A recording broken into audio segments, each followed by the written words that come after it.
and maybe in the future, maybe I should put a timer on my stream. Like make it 3 hours or 2.5 or something, you know? Oh, hey everybody. Hey, hello. Alright, as usual, we're checking in on the different streams, making sure everything's... Alright, Twitch seems to have kicked in. And yeah, losing subs because they don't like me playing games, I'm thinking. How are we doing on YouTube? As usual, it says we're 20 minutes in and we still don't have an image. 23, 24, 25. This is a long delay for video. Here we go. All right, now it's started. There we go. And it's muted for a change. Thank you. Thank you. All right.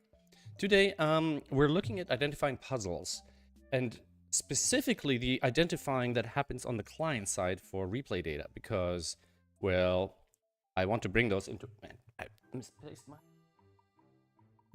Can I unmagnify you? There we go.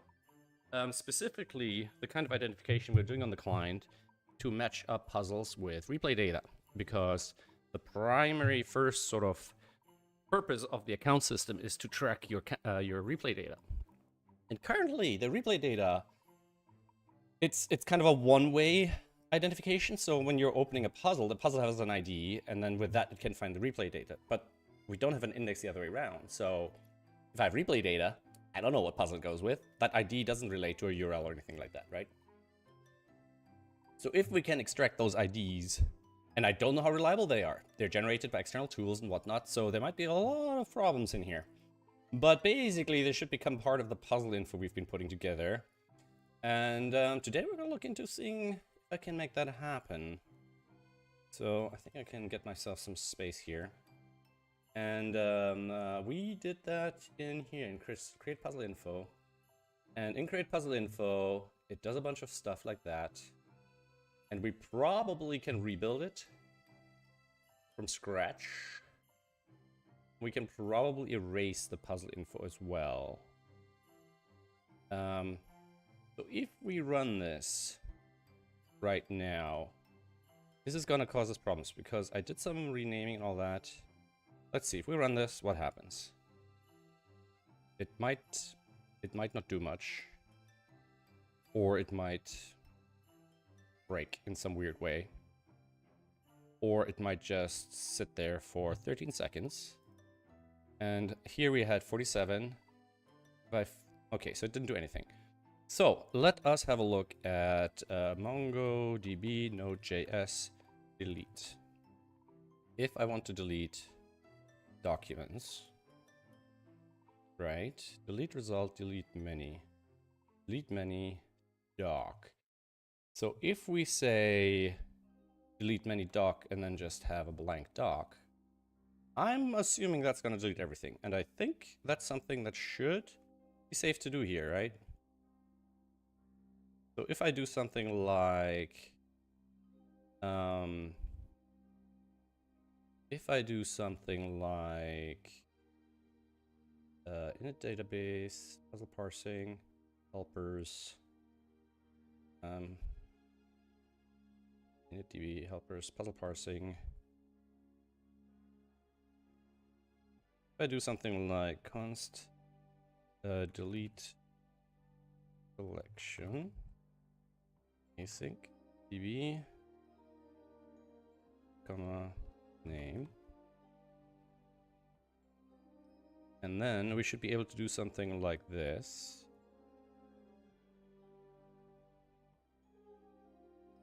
Like that. And then we should be able to put something like that here.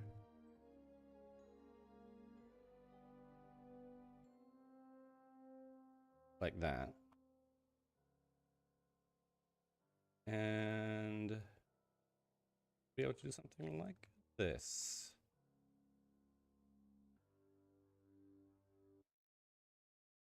Right. And then down here, after doing this, should be able to do delete the collection db, and the name is puzzle info. And you know, we should all be safe to delete, and in fact we want to delete them because it'll let us test the code to rebuild it. I'm already getting hot, and I was cold a moment ago, but the door was open, now it's closed, so cold wind outside, and in here it's just warm for some reason. Alright. And this delete result is gonna be what? So we'll have a deleted count, and we'll probably just output the whole res object as well. We'll do console.log res and res.deleted count. And that should happen pretty quickly, right? Maybe not. 2 seconds. Deleted 47,000, and if we find out, there's nothing in here. Okay. So we can do that before we build the collection, and that should get us what we want.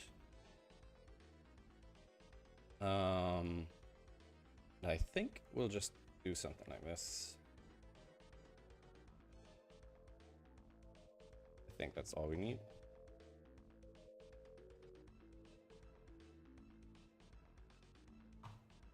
I guess this will do the trick. And now, if I do that, it should delete with 0, and then it should recreate the puzzle info. And then we can take it from there. There we go. And now if we do find, we have no data. Bulk drop length 47,000. Are we writing this into the right place? Oh, we're not inserting it at all because we weren't erasing it before. Okay. Getting some crackling.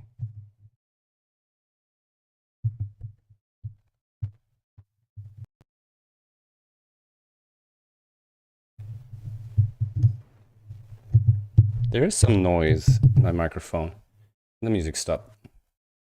Let's see if we can fix those two things. We hit the end of the playlist because it was randomized, huh? All right, go to the next one. No. No. We want to stay within this playlist. We want to go back to the beginning, I guess. How do I just play the playlist? I'm just going to do that. Randomize. How do I loop the playlist? I don't know. Stop crackling. There's something in my microphone that's a bit loose. I need to, one of these days, I need to get brave enough to open it up and see what happens. All right. Did this work? We have 47,075. Yes. So now part of this process needs to be bringing in this ID, right? And we have different formats. So some of these don't have those IDs. So for example, puzzle packs won't have that, right? And I don't want to have to do, I don't want to have to wait almost 20 seconds each time. So we're going to limit it to like 40. So if I do this, it should run really quickly. Delete should take a little bit, but overall it shouldn't be too bad. And then we should be able to refresh that. And we have 50, yeah. Now the puzzle data isn't in here, except it is inside puzzle.json. So we should, most of the time, we should just be able to look in here and find an ID. Except, for example, this puzzle already doesn't have an ID. And I think part of the problem here is that these are the old puzzles, although even those had IDs, right? So, except for the old puzzles, the IDs were actually, I think they might have been actually the URLs. So that's already an interesting thing to know. Okay. So if I go to this puzzle, for example, let's go locally.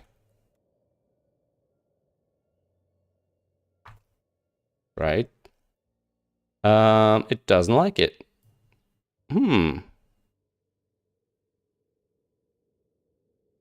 It doesn't like this one.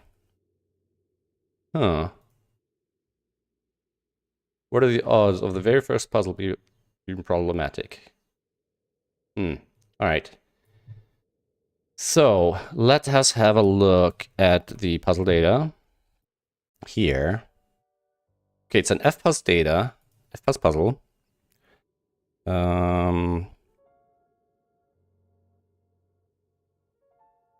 Source puzzle. So we have an ID here, but we don't seem to have an ID here. So this puzzle JSON seems to be... what are we looking at here? That's the raw fpuzzles data, which doesn't contain the ID. The ID is getting generated by my fpuzzles import code. All right, so we're gonna have to bring the ID algorithm with us, I'm afraid. Oh, okay, let's see.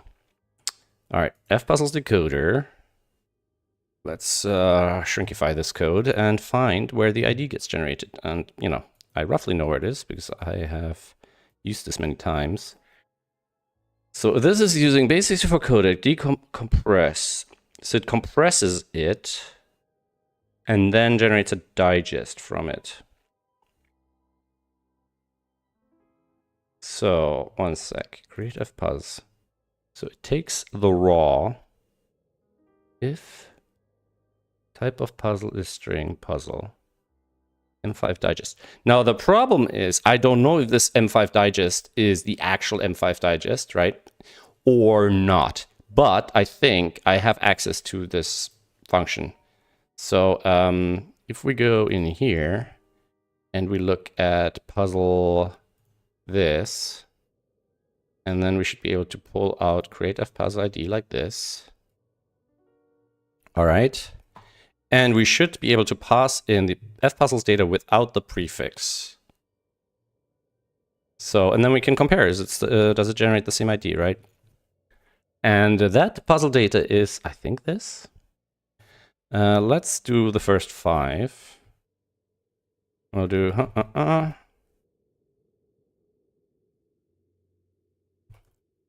and get the puzzle data.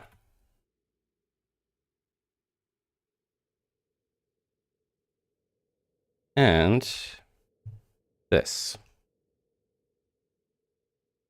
Now, the puzzle data here, I don't know if it still has the format or not. It's already dezipped. Really? Are you sure? Oh, because we're getting it out of the puzzle store, where this has already been pre-processed. All right. So now we could see if we can... Now the thing is, this might already have been normalized.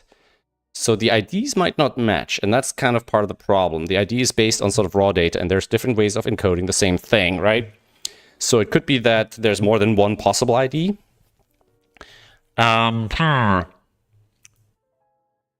So if we...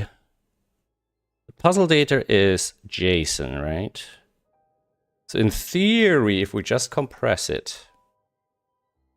So if I go to puzzle compress puzzle, yeah, so if I do compress puzzle, if I do this, what do we get? Creative plus is not a function. Wait, aren't we? Oh, maybe we're not. Maybe this lib is older. How old could it be? Puzzle decoder. Create puzzle ID. Wow, okay. Quite old. Quite old. Okay. We're gonna have to update that because we need this stuff to match, right? So we need to replace this with this little guy. Like that. And see if that works. Okay, what do we get now? Compress puzzle is not defined. Compress puzzle. We haven't needed that before. Fair enough. Okay, so you see we're already getting 2 very different IDs. Now here, the ID we have is AE6. Neither one of those matches. Okay, so it's gonna be a little bit more complicated. I might have to go back to the original decoding of the data. So basically, what happened before it got into Puzzle Store. Although we might have access to it in API Puzzle, right? So how is this connected via the short ID, right? So if I do this and then go to API Puzzles and I'll say short ID equals this value, let's say find. So that should get us the raw data. Okay. All right, this song is going super slow. Let's go to the next one. Next track. There we go. A little bit of jazziness. Jazz it up. So, I think we are not aggregating here. So, we need to project, I believe. Or a match? No. I don't remember. MongoDB, Node.js, aggregate, join.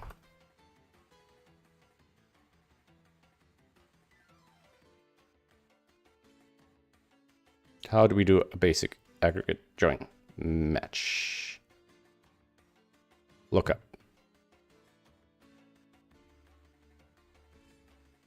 All right, so in here,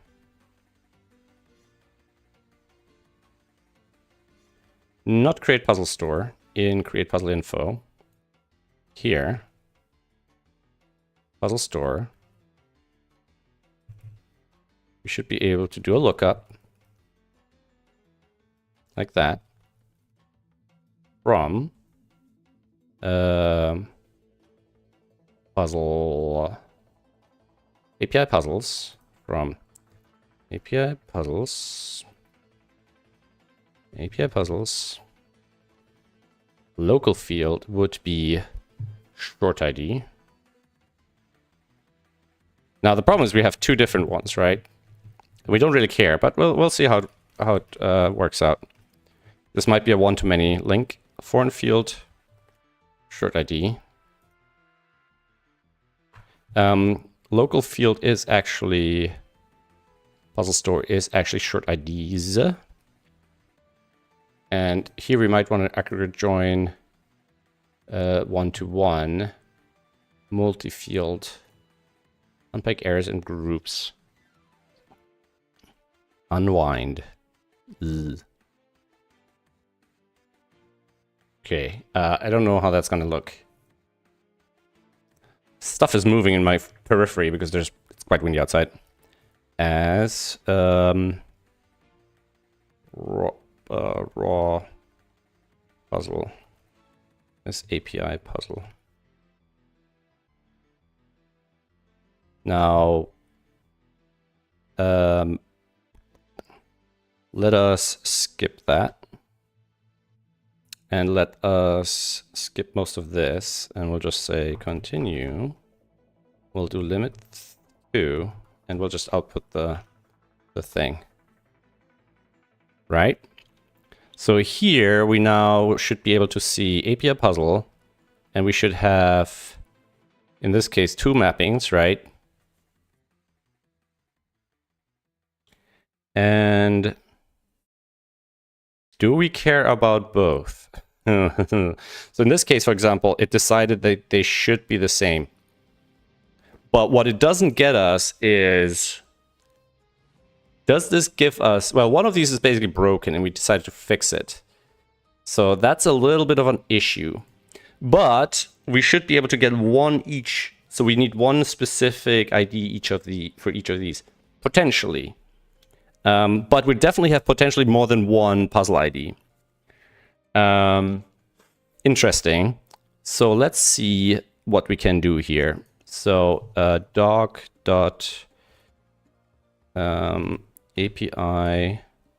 puzzle. So that's an array, right? So we can just say dot length. All right. And we'll map these, map. And what do we get out of there? We'll get a puzzle raw and a short ID. So we can do short ID, comma, puzzle raw. And then we can map it. We can do for each. Oops, not what I mean to do. I'm just gonna output it now. So we'll do a console log. And we'll output the short ID. And then we'll do this on the puzzle raw. So that's step one, because that is what happens in the fpuzzles decoder. But of course, we have another process for not fpuzzles decoder, right? Now, let's see if any of these actually match the actual ID that we're looking for. No. And that's because we're not stripping the thing. So we'll do strip puzzle format. And all I'm hoping is one of these will match. Strip puzzle format, not split. We'll do strip. Let's grab this. Oh, strip puzzle format. Come on. There we go. I think that should be it. Does one of these match now? This one looks good. AE6. Let's just make sure. Let's get these. Let's line them up. And we got a match. All right. So in this case, what we can do is we can basically say, hey, any of these three. Now that means potentially you have more than one progress per puzzle, right? And again, this is only for the fpuzzle data. Other puzzles might actually have the IDs. So this is gonna get a little dicey. A little bit dicey. We'll have to figure that out now. So, okay, API puzzles. Let's make this a plurality. API puzzles. So this will get us the puzzle IDs for these if we need them, but we don't know yet, right? Ooh, not what I want. Not what I want. Let's skip this for a moment. Go back to the output we had before. Let's reduce what we're outputting, right? So that's format and hash. So that's fpuz all the way. Let's see if we can get something else than fpuz. We can just do a little non-match, right? So we can say format not in fpuz, like that. All right, we can go back to 5. Now, SCL, pack. These are all interesting questions, how they generate the puzzle IDs, right? Some of them, like for pack, it doesn't even apply. Although we might still want to generate our own, and probably it'll be based on a hash of the data. It's not ideal, and in the future, you know, with the puzzle database, hopefully this will go away. So these are all really just to deal with legacy data, right? Let us look where, let's get rid of, let's do the opposite, where we'll say, where it's in SCF, for example, Sudoku compact format. And let's try to remember how we are actually generating IDs for the SCF stuff. And that's happening in the puzzle tools, I want to say. Pretty sure it's happening inside puzzle tools. And again, we might have to update it to our little server-side library there. Or Node.js compatible version of it. So SCF, decode SCF. So decode SCF gives us gives us stuff, right? So let's output our short IDs here. So we should be able to do console log short IDs, and then we should be able to take that. We'll do a map, and we'll return that to. We'll just map it to short ID for now.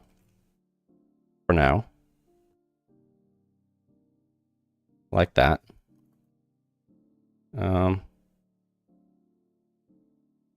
think that's fine.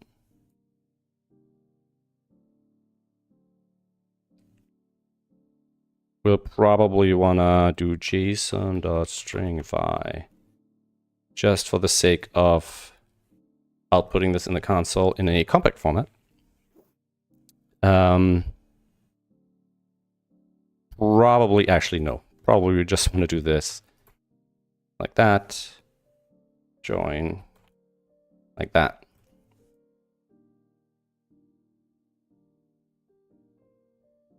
All right, and we'll probably do something like JSON.stringify. We turn it an array and stringify the array. JSON.stringify. I think that might be good too. Gives us a nice string output here. By the way, if you're popping into the stream, let me know how the sound is. And because in the moment it's a bit chaotic because I'm switching between the game streams and these streams, so I might be getting things wrong and I might be screwing up the setup. And let me know how you feel about the other streams if you have seen them. And if you don't like them, if I should put them on a different channel, that's all good information to have. Let me know if I bang into the microphone, how annoying that is. Okay, so SCF. Okay, so for example, this particular SCF puzzles, yeah, okay, I understand. The Sudoku slot puzzles, that's basically just the blank puzzle that I'm using.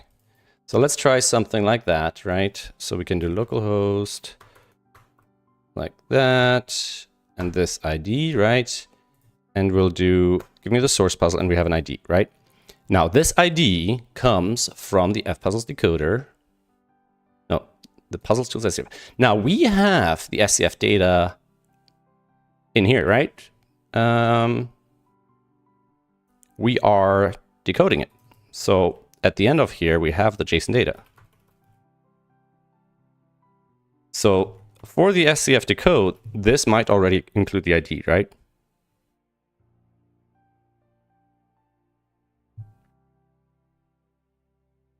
Yes. Okay, so that's a big deal, right? Because this JSON decode is like a partial decode because it doesn't convert the fpuzzles data to SCF data, which is where the IDs come from, right? So if we do JSON.id, this should tell us some things, right? So we have IDs for these, and they should match this-ish. For one of them, right? This one, the E blah, blah, blah. And that's what we need to find our progress indicator, right? So let us play this. We don't have to play it for long, right? Because let's say if I do this, whoops. Yeah, that's enough, right? And then if we go into application, we look at the local storage. We'll grab this ID. And we'll say, can we filter something that has that? And that's our progress data, right? So that's how we can match the progress data up to for SCF data. Now, if we go back to the other one, like fpuzz, right? We won't have JSON.id here. Okay. So we'll probably do something like here. We'll have to think about how we're going to deal with multiple IDs, right? And I've misused the words puzzle IDs a lot because I refer sometimes to the entire puzzle data as puzzle ID. But in this case, that's the actual puzzle ID. And maybe we'll call them progress IDs because that's what they are, right? They're not really used for anything else. So if I say progress IDs, because it has to be an array because there could be more than one, right? So if we're talking about SCF data, right? We'll say progress IDs dot push. We'll have that. And then here we can just output that. And then we'll just do a JSON.stringify again. Just to get a nice array formatting, right? So that should get us progress IDs for SCF data, not for fpuzz data. So with fpuzz data, which we're not looking at all here, apparently. No, we're looking at it here. So we kind of, we have like a bit of a two-step process. So I'm tempted to turn this into a little function. The format has already been pulled. So we kind of want to have we want to have one little function here. where we're gonna put it. We're gonna put it up here somewhere. So we'll do a constant get puzzle JSON equals format data, and then we'll just move the switch into this little function, right? Just to clean up this space here a little bit. Unhandled format continue. That is something we wouldn't be able to do though. Unless we do like a return false or something, right? So if we do something like this, and then we can just do a return here, and we can do a return here. We won't need the breaks. And then here we can just do a throw new error.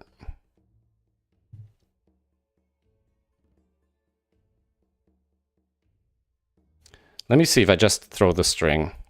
If I say throw unhandled format here. Right. And then get puzzle JSON. We'll do let JSON equals get puzzle format JSON format puzzle data. And if I do a try, whoops, and I'll do a catch error. And I'll do here, I'll say basically this, right? We'll do console.log. We'll output what the error string is. See if we can just reuse it. Something like that. And we'll just pretend we're not handling fpuz right now, just so we can test the error, right? Unhandled format fpuz. Throw unhandled format. The error is unhandled format. Do we want to put the format in here? Probably. And see, I like JSON stringify for stuff like this because it'll make it easy to see an undefined or a null or whatever, right? So if we do this, the error itself should be enough. So we can just say, yeah, console.error. Actually, I'm curious, what kind of type is this? Because I used to always create error objects, but this is literally just a string, right? So yeah, it's probably not great for production code, but then you really should be creating actual error types and typed errors, which I haven't been doing either. All right.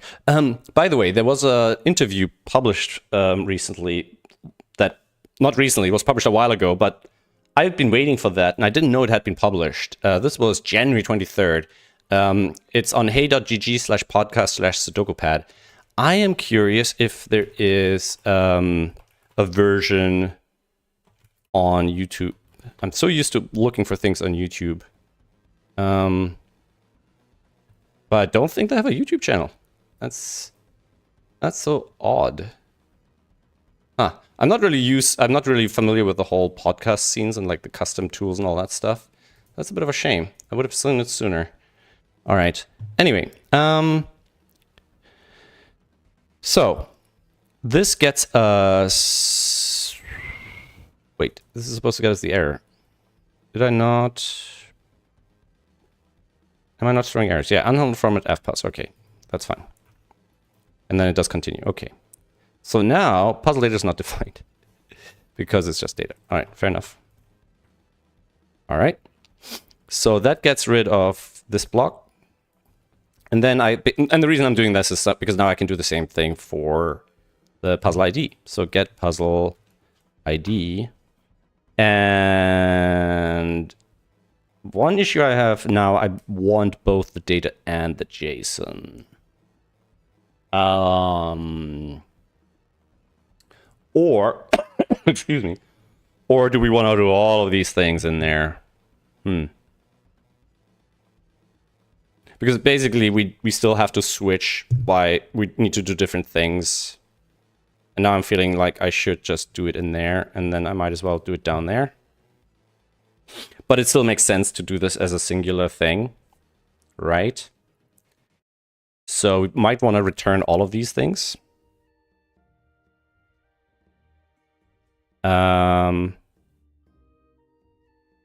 Author, title. So we might want to return all of these like that. So we're kind of doing this in there. And we're gonna kind of do this in here. Right. And then here we'll do JSON equals and break.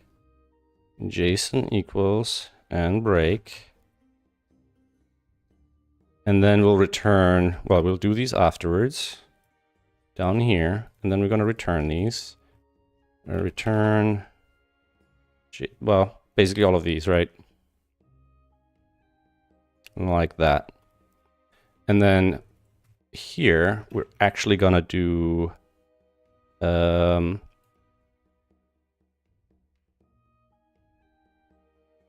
we'll do that stuff here. So if I do this, and then I'll skip that. We should never get to here because we'll do a continue. And I don't need these. And I'll do a console.log of this.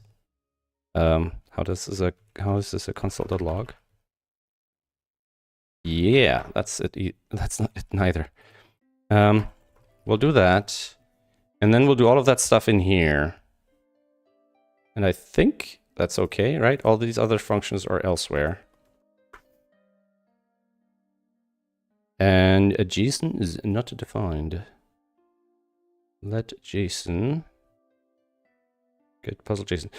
Because, okay, so the let is on the outside.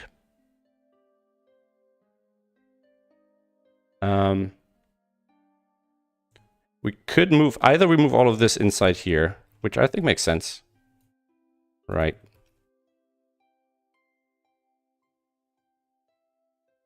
Okay. So if we do this, then we want to rename this to, in the format, where did we pull the format out? Format hash puzzle data. So, because then I just want to say something like get puzzle info. Get puzzle info.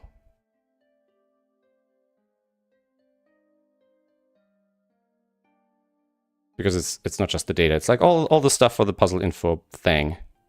So we can do this here and here. Right? That still works.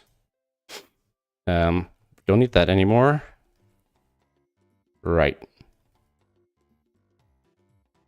This should work still. These should still work.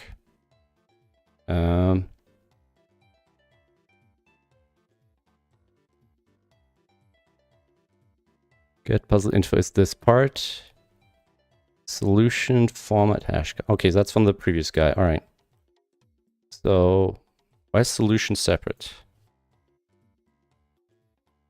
Okay, because this is all in counter. Yeah, so we don't actually need that if we're outputting that. Right.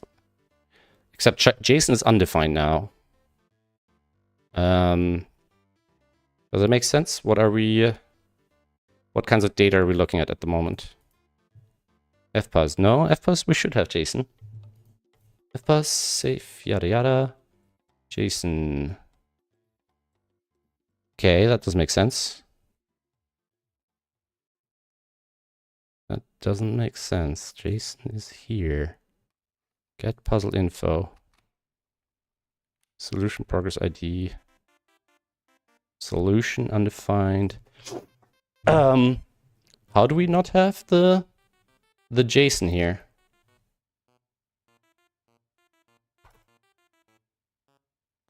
Is this not decoding somehow?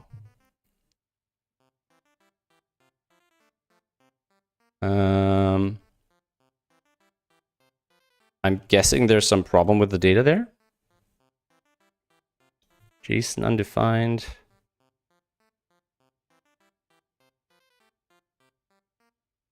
Wait, create puzzle info, get puzzle ID. What am I doing? How did this happen? Oh, what? Oh, because I duplicated the function and then I renamed that one and I forgot all the other stuff. Geesh. So this is just a clone I made because I thought I was going to do the progress ID extraction separately. All right. Okay, so now that should just work, right? We should need the JSON separately. And in fact, we don't want to output that here after all. Right. Right. And now we can look at progress IDs. Holy moly. All right. So we know that we have something like this going on here. So for this, we'll have progress IDs dot push JSON.id. So we want to test that on SCF data. And then we get the progress IDs here. Very nice. Then we want to test it on SCL data. We should also be able to get progress IDs out of the JSON, except not guaranteed. So I want to output this a little bit more in a more structured fashion. So if I do let puzzle info equals that, right? And then I'll get the bits out of puzzle info. But here I'm actually going to do this. And then I'll do object.entries trees dot map e JSON.stringify e dot join like that. I think that should put them each into a line. But we'll probably want to do something like dot slice 0 100 first 100 characters, right? So we have progress ID, all of this. Then we have these, all right, and we'll probably want to do something like that. One sec, the wind is... Oh no, these are the fireworks. Oh, poor Toby. Oof. Fireworks in this country are ridiculous. All right, so puzzle info. Yeah, we don't even want to. We don't even need to prefix that. Okay, so we have JSON author title country progress IDs, right? So we're not getting any progress IDs out of the SCL data. The JSON looks like this. So JSON.id should work. Oh, yes, but we're not actually looking at it here. So how do I do this? Do I just generally say, hey, if JSON.id exists, so if JSON ID, then we'll just add it in, right? No matter which type. I think that makes sense. And that has the biggest chance for us to get all of them, right? So if we have the ID in the data, that's fine. Here we have homogenized to one set of data. So now we just have to deal with the ones that don't actually have that data. Pack might still have IDs. They won't be very useful, so that's fine. And then fpuz, we know doesn't. Okay. And then we'll just process them like this. Now, the only other thing is that we might have to look for several of them.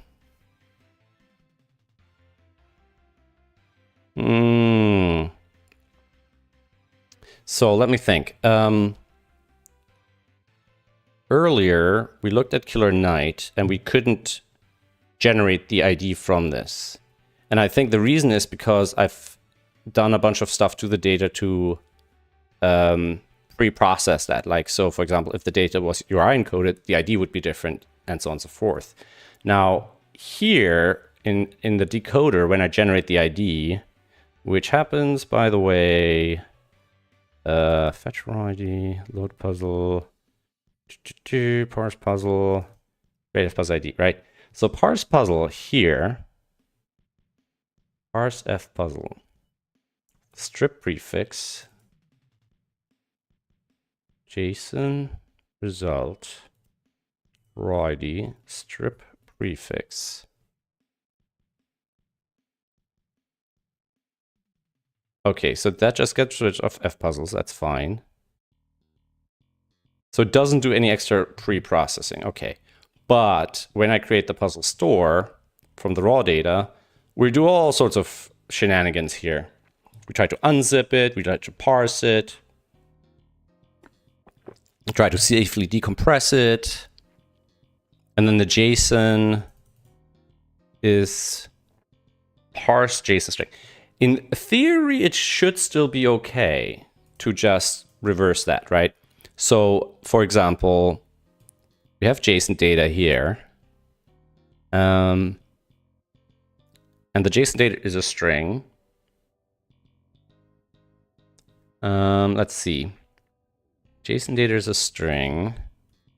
If format equals fpuz, we'll do, and we'll go down to just 2 examples. I think that should be enough.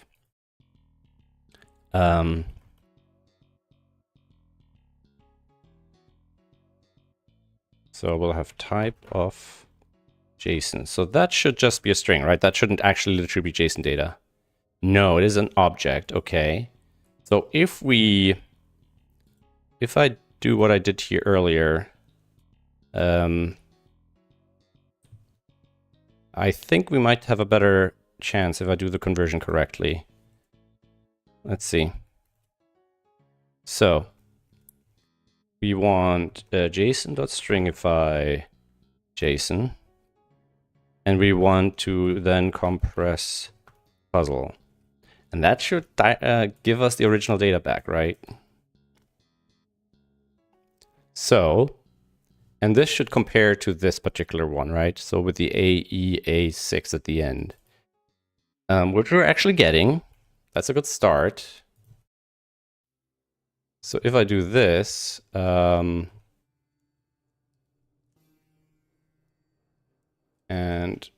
what about this one?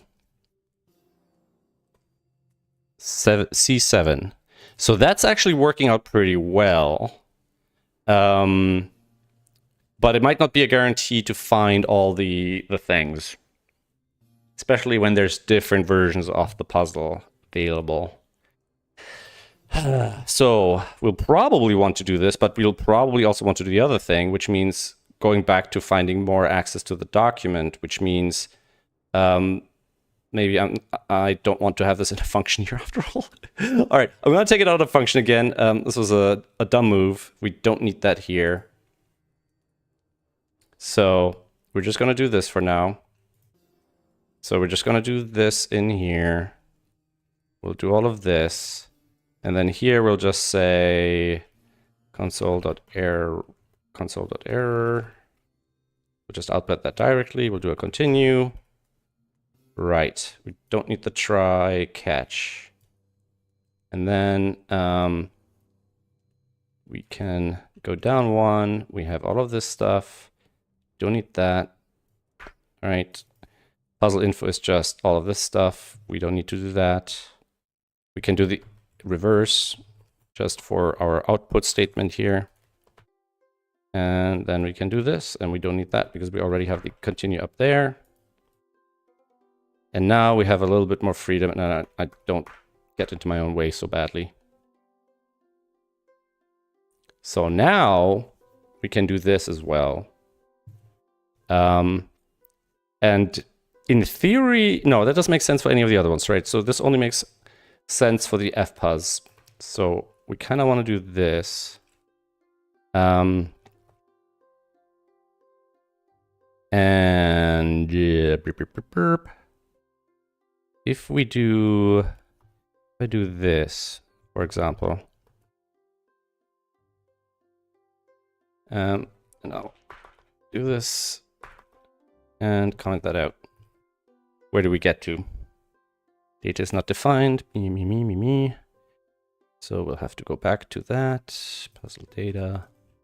Like that. So short IDs 2. And then progress IDs yada, nada. And short IDs 2. And if I output the puzzle raw as well, it's going to be crazy big, but it'll give us an idea. Okay, so that's the thing. So if I do strip puzzle format like that, and then I should be able to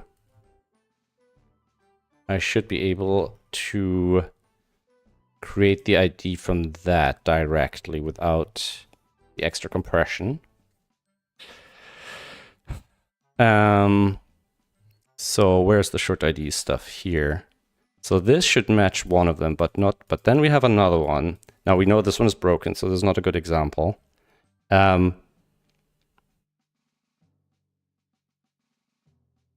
Short IDs. So here they match, so that's a good sign. So what I'm gonna do is I'm gonna push all of these in, and then we'll basically do a yada yada, you know, minimum format things, whatever.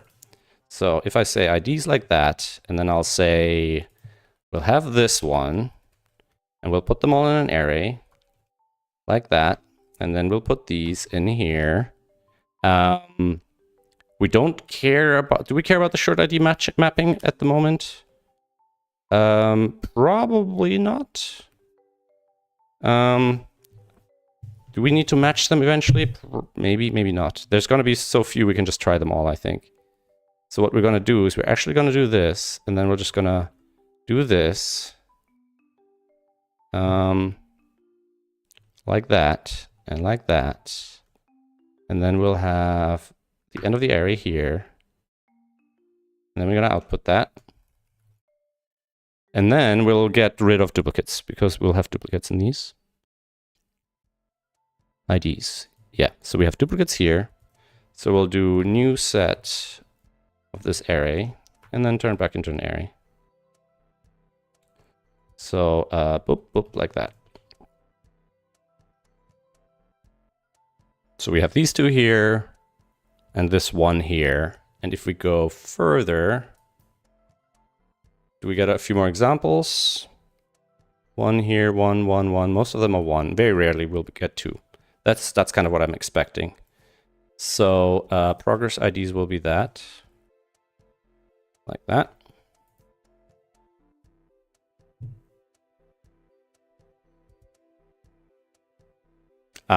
No. Dot push.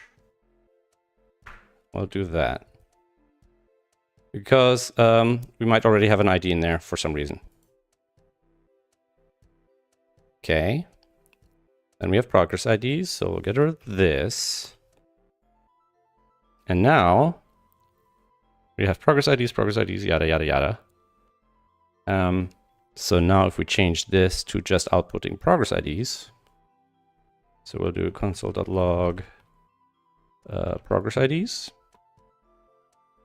And we don't even need to wait till there.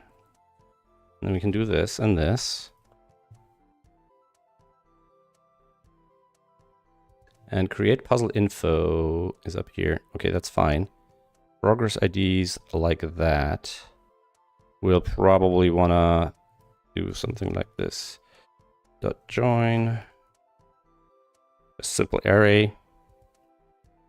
String. Okay. And now we'll actually indent that one further. We'll get rid of our format match, and we'll get more examples. Then we'll see how that goes.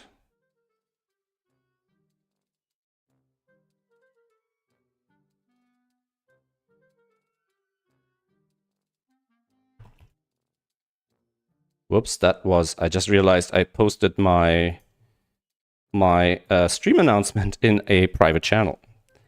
Spamming some insiders and not posting an announcement.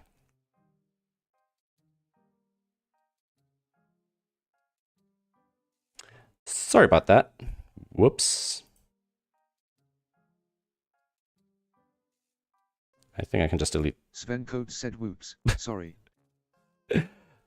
Okay, that's not the button I was trying to press, but that's an interesting feature. Thanks, Discord. Okay, Sven Code says whoops. Indeed. Sorry about that. All right, so this gets us progress IDs, which we can now put in there. Do we need to index by progress IDs? Maybe, because maybe we want to download progress and then find the puzzles. Yeah, that's kind of actually the point, right? So we'll probably want to add indexes by those. So we'll say progress IDs here. And then we'll probably need to rerun initdb just to make sure that exists. And then we want to recreate that, and then we'll probably want to run it for all of them. And we'll probably want to hide that, and we don't need that. And okay, I think we don't need that or that. And that's the other one that we don't need that anymore. Clean it up, and we don't need that. And now we run it, and it should fill up the database, and it's still outputting stuff. Why is it still outputting stuff? Why did it output these? Oh, that's from the initdb. All right, fair enough. Okay, bulk right instead of insert mini. I think it's okay. We don't need to do that right now. So maybe we'll do some timers here. Console.time initdb.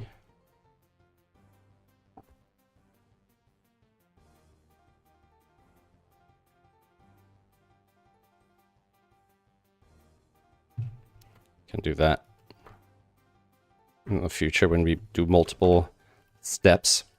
Okay, so now we can go to puzzle info. We can do a find here. So it's 47,000. Now that gets us stuff like that. So let's try something. I'm on localhost. I can do, let's write this as a little bit of JavaScript to keep our sanity. So we'll have a little self-executing function here, like that. We'll have local store, local storage. And we can do object.entries on that, I believe. Entires. No. Entries. No. Entries. There we go. That is so many fewer than I would have expected. Oh, there are only 26. Doesn't make it. That doesn't make any sense. This doesn't make any sense. Where are all the puzzles I always play? What? Let me go to SudokuPad.app. Could it be that my local storage got cleared? What was I outputting? Wait. Let's go back to this. I'll go to here. 256. Okay, that makes more sense. And if I go to beta.sudokupad.yada, something like that, right? And then I do this. 18. What? I play on beta all the time. Now I'm a bit concerned. Okay, beta I couldn't understand because I might have cleared it recently when I was doing some testing. No, but I would... Maybe I cleared beta? I don't know. Alright. Alright.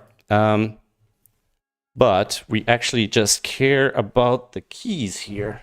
So we actually don't need to even do that. We can do keys, I think. And then we can do dot filter key. We can do something like progress underscore dot test key.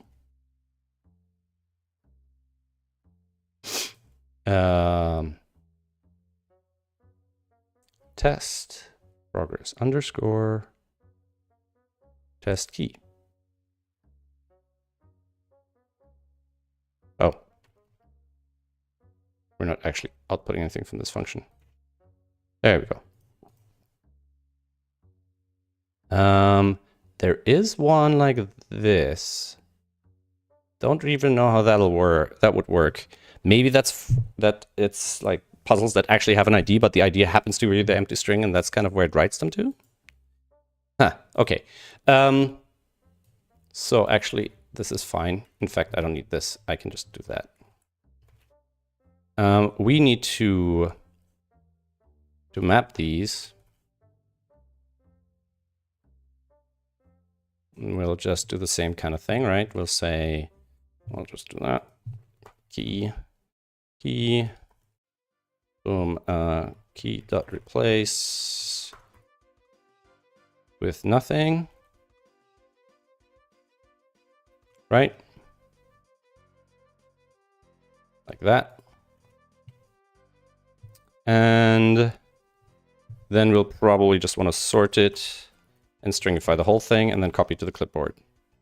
Right, and then we'll do JSON stringify and copy.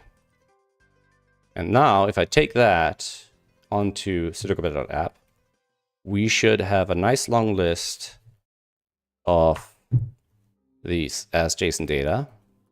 And now I should be able to write some database introspection code. Right? And test plausible, no, explore puzzles.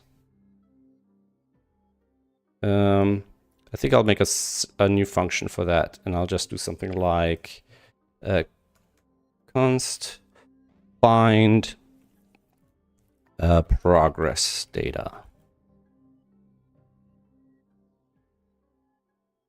All right, now we can say const progress IDs equal JSON.parse, and we'll just stick that string in there like that. And then we can let's leave that out. Just do this, and whoops, and here we can do that. Find progress data.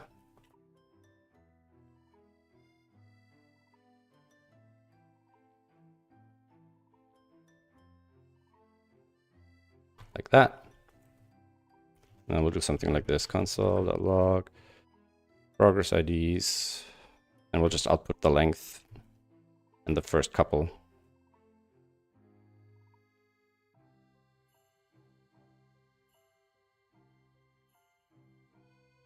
Just as an example. And now if I run this, initdb shouldn't be happening, so never mind that. And we have 250, and we'll get a couple of this, right? And now we're gonna do some aggregation, just because that's like a generic. I don't know if I should be doing this, but it feels like this is just generic querying, right? If I start with an aggregate, I always kind of get the thing, right? And we don't actually need any of this other stuff. So for now, I'm just gonna do that. And then we're just going to do this and that. Right. And we'll kind of limit something. Here, limit 3. Right. Limit 1. Because now we're actually going to start looking for this. So we kind of want to do a match. And we're going to match puzzle IDs. And we'll want to do some sort of MongoDB aggregate match array contains. And we already have array contains any of array. So we want to match from one array into another array. Yeah. Array contains any value of another array. So I'm guessing search value can also be an array. Search array map search value returns hobbies search value or array. Okay, that kind of makes sense. That kind of makes sense. So what we want to do is we want to limit this initially just to see what it looks like. So if I do that, we don't need that, right? If I say progress IDs, in fact, if I say dot slice, and we can do this on the next line. And I think I'm going to make this a let for now. 0, 3. We'll just output them here. Like that. And we don't output this. We just output the progress IDs. So that'll get us 3 progress IDs. So we'll say match progress IDs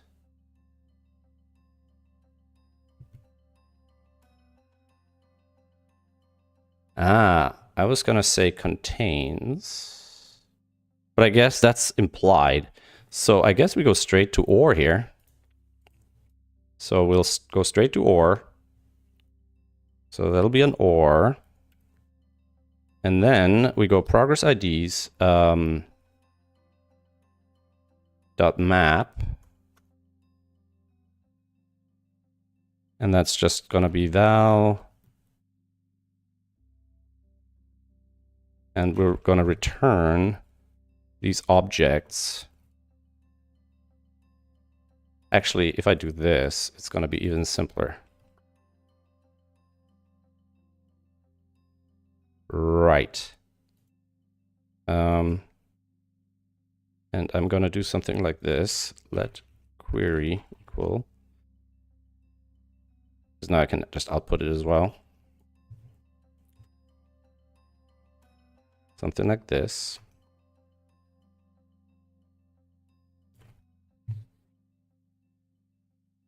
Progress IDs is not defined. Progress IDs. Yeah, let's keep it lowercase. And I think, is that the name of the field as well? I hope it is. I hope I didn't capitalize the I.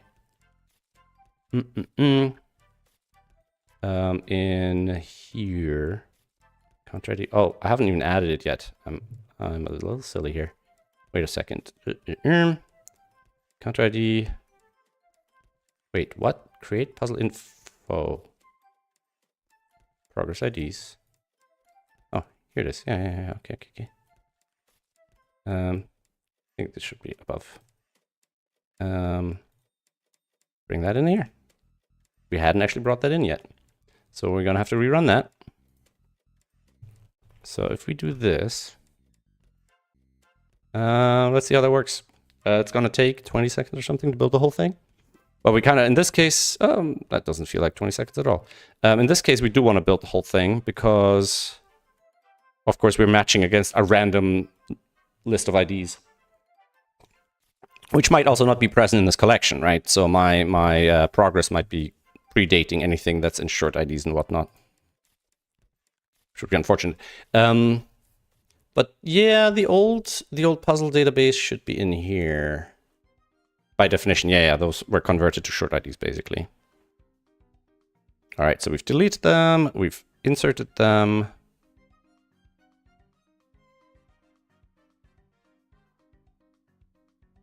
All right, 44 seconds in total. Yikers. All right. Do we get a match? JSON.stringify. So it gives us or progress ID is that, or progress ID is that, or progress ID is that. Limit 1 documents. So we do get matches on these.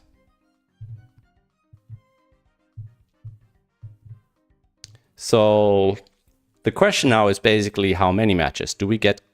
Is the count that goes in the same as the count that goes out? So if I do count, and do this, you get a total of 3. And if I do this,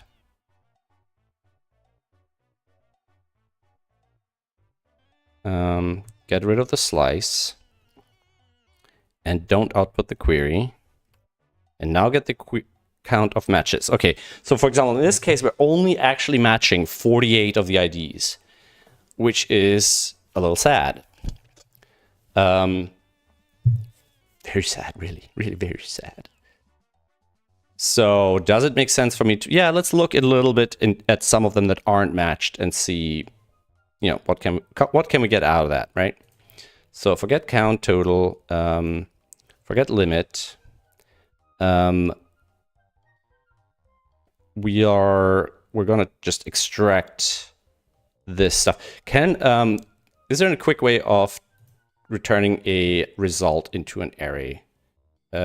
Convert result into array, because it's an async, right? Yeah. Do we have to actually loop through them? Find to array. Has a to array object. Okay, I didn't know that.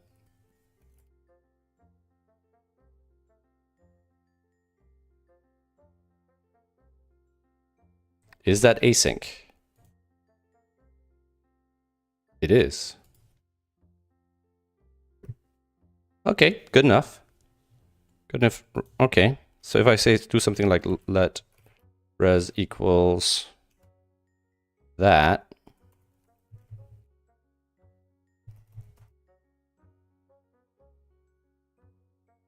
and I output that. Okay, that gets us all the data. So now we can do the inverse. Oh man, I hate this kind of stuff. All right, so now we need to reverse the thing.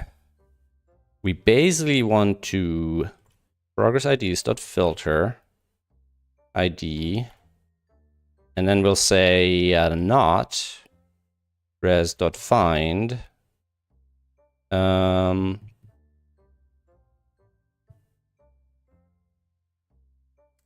counter IDs, and then we'll say counter IDs.contains res.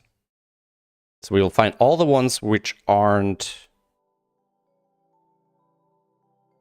have that specific ID. Right. So console like no match, and we'll just get the count of those. I don't know if I got the braces matching here. Includes. I don't know why I use counter IDs.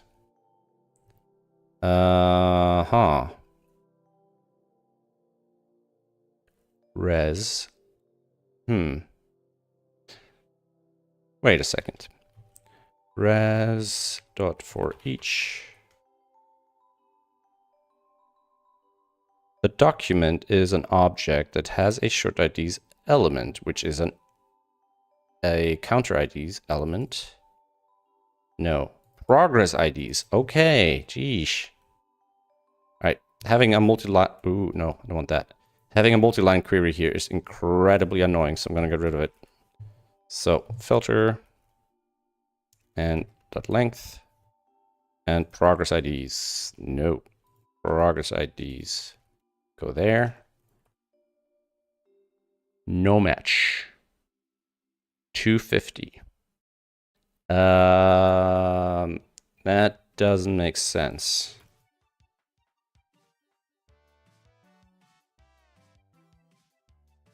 Res.length. So we have 48. Right. No match is 0.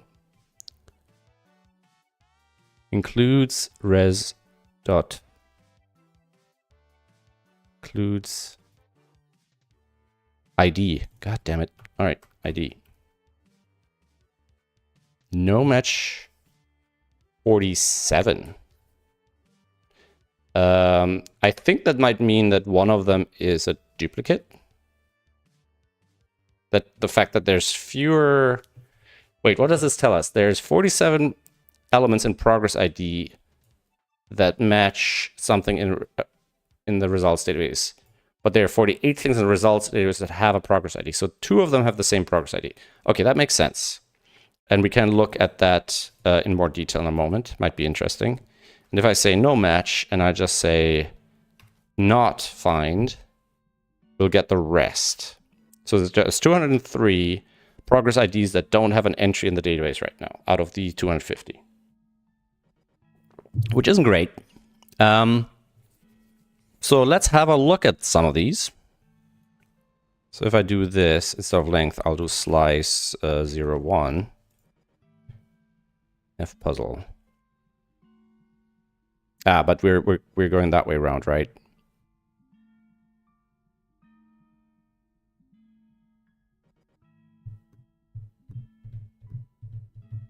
What if, instead of doing all of this shenanigans, I just get the whole thing and I just do it on the results data afterwards. I mean, this will get us 47,000. And it'll take a while. Holy moly, that takes a while. Why does it take so long? Frick, 10 seconds? It really takes 10 seconds. Is this... What takes the 10 seconds? Is it the 2 array? Is it the 2 array? Or is it the query?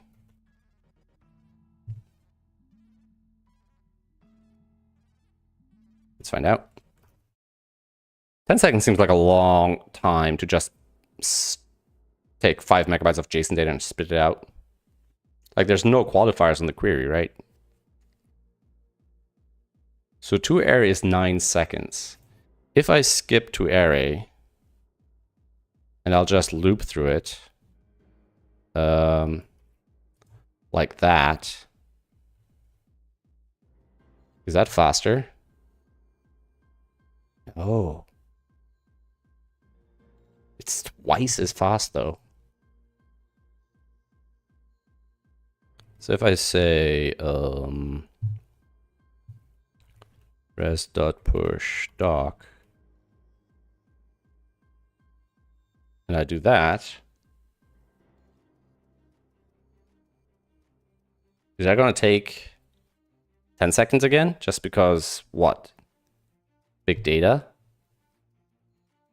Really? Wow. All right. Disappointing.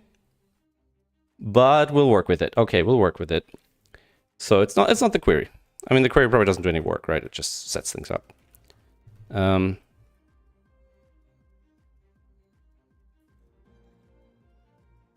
So, what's the challenge? The challenge is to find progress IDs that aren't in the thing, aren't in the set.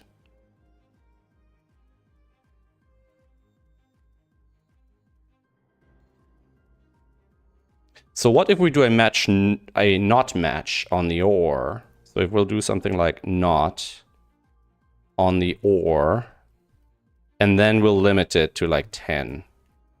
What if we do that? Is that going to be faster?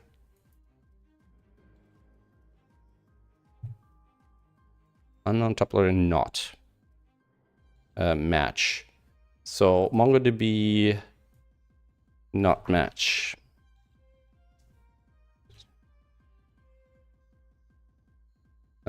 Filter or and GT equals and fields. No, that's not it. That's not it at all. That has nothing to do with the questions.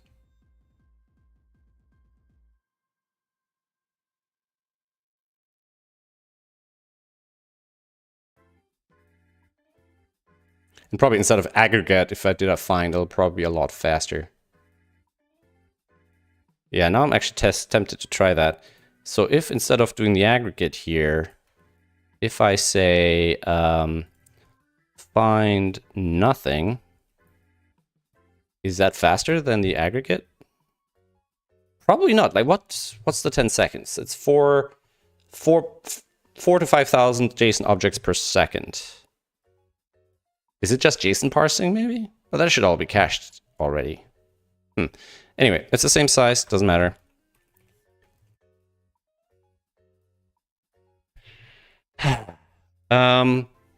If we do a not match,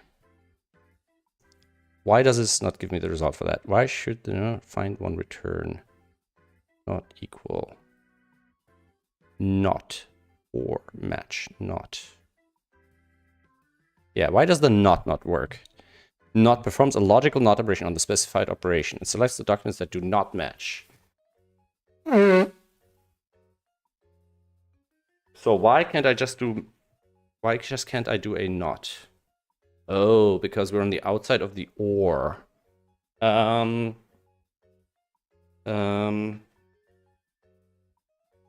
that's a little annoying. So match... So instead of doing the OR match... why can't I... Ugh. The inverse of an OR match is a AND not. So instead of doing this OR, right, we would have to have an AND, and then this needed to be a dollar not that, I think. Unknown tuple operator not.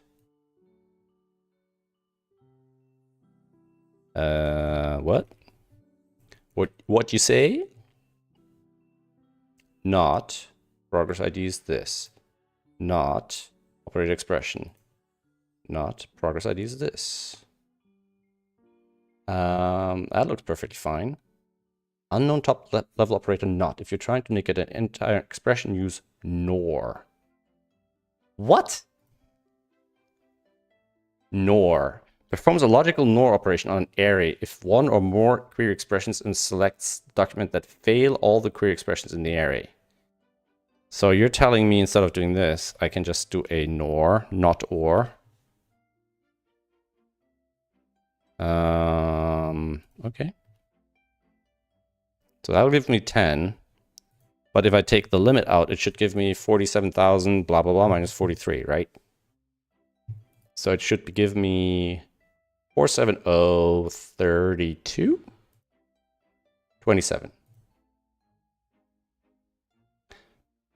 That doesn't quite add up, does it? When the other way around, I get 43. So I add 43 to that. So if I do no qualifier, right? The count should be 470. Well, it should be the same as this, 75, right? 75. So if I subtract the one from the other, carry the blah, blah, blah, right? So if I do something like this, minus that, very tiny at the bottom of the screen, we get the 48. All right. I was completely wrong. So yeah, that looks right. All right. So this gives us 10 that don't have a match. How does that help me? That doesn't help me at all. That does not help me. That doesn't help me at all because we're not going that way around, right? So we do want the other way around. So we want this. We do this. Well, that'll be fast, right? And now we are gonna find the ones that are not in there. All right. No. Okay. We need to filter the progress IDs, not the other way around, right? So, we want to say progress IDs dot filter where ID is present in the results array. Res dot find progress IDs, right? And we want to do progress IDs dot includes ID. We want to filter those out like that. And that should get us all the progress IDs that aren't in the set. Okay. Now the problem is, if they're not in the set, I can't actually do much with that. Now, I haven't updated the raw data in a while, so maybe now it's a good time to do that, because maybe all that's missing is the updated data. Okay. And that gives us the opportunity to rewrite this part that we've been marking. So we've been wanting to rewrite this part anyway, so let's do that on the left side of the screen here. So we want to rewrite load raw puzzle in such a way that it uses bulk write. Okay, so API puzzles currently has 82,449 in there.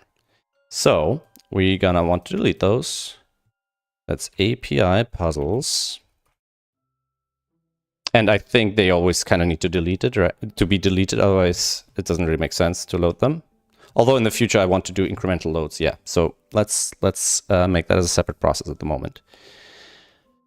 Insert new item. So instead of insert new item, we want to use bulk write. Now we have used bulk write elsewhere, I think. In here. Puzzle info, bulk write, bulk ops. So up here, we want to do this. And then insert new item instead of this. And then I think we can get rid of all of this shenanigans here with the jobs and all the bollocking.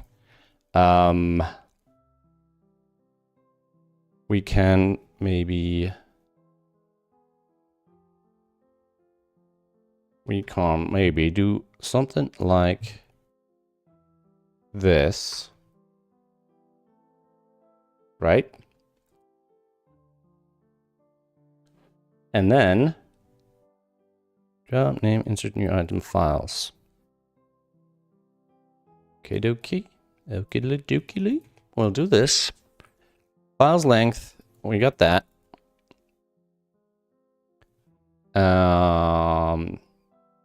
Do a bunch of task stuff. We don't really care about that.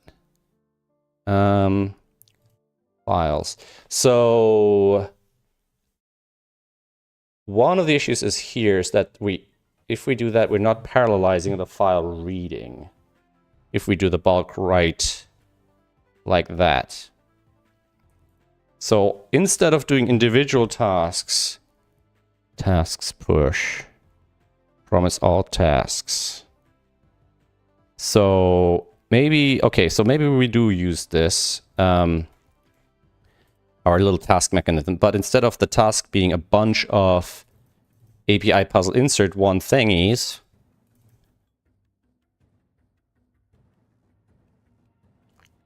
it'll just be one bulk insert, right? Yeah.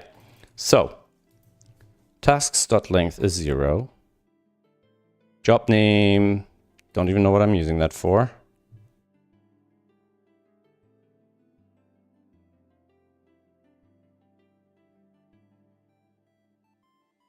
Okay. This seems weird. Why is this up here? Let's move that to here. And here is where we're gonna do all this stuff. In fact, all of this should be at the top here. Tasks.length is 0.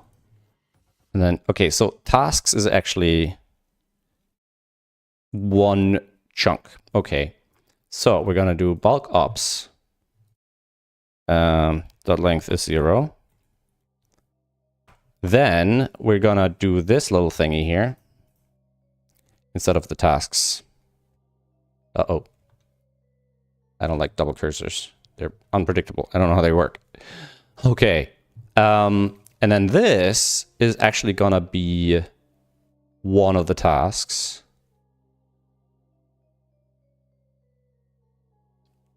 Now, I'm realizing here the puzzle... it's complicated. it's the the file reading that I want to parallelize, and I don't want to read 80,000 files simultaneously, right?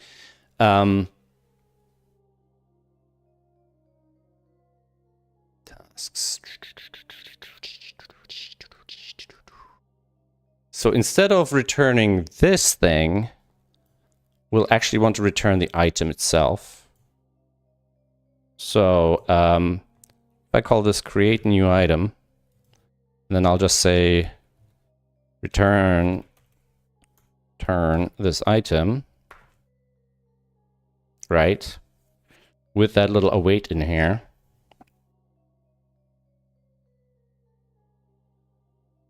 And then in theory down here, the promise will actually just do all the file reading.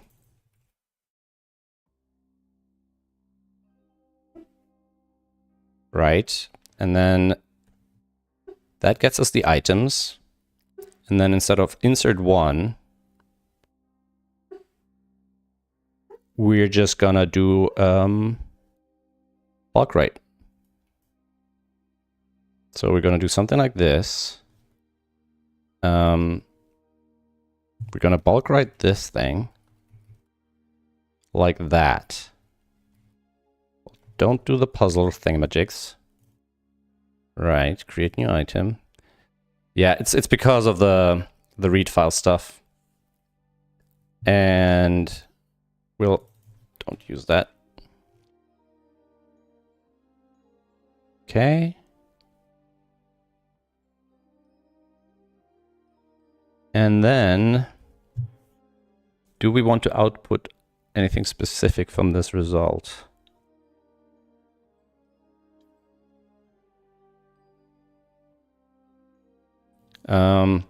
If I say total like 10, just as a demo, and make sure I don't run anything else we need, and then I'll do this.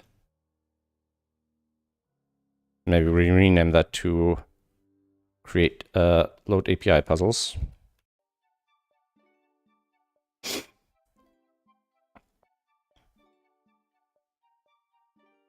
So instead of raw puzzles, we'll call it API puzzles.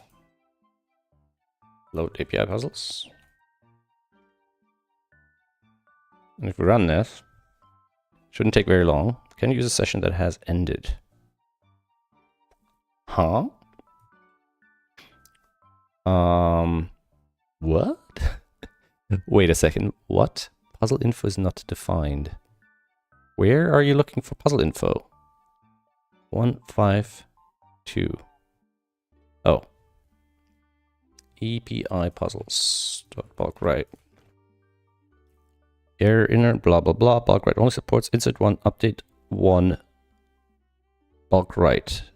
Oh, okay. I think I misunderstand how I apply the option. Yeah. So this is just gonna be update one. Except it should be an insert one. And then that. Okay. So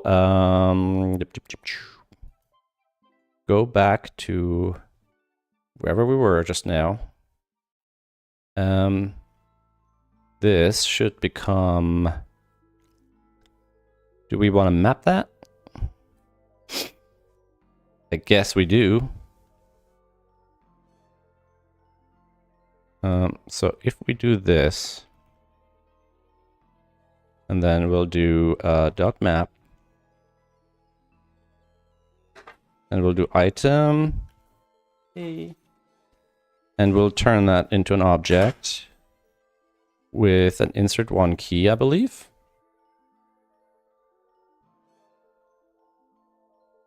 Let's just make sure. Update one. Insert one. I don't think we need a find whatever thing, but we might want to look at the exact syntax just for future reference, right?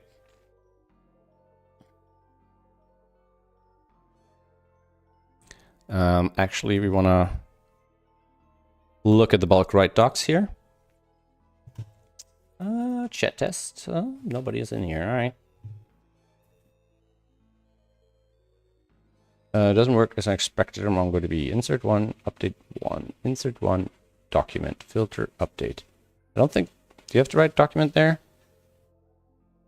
You have to write document?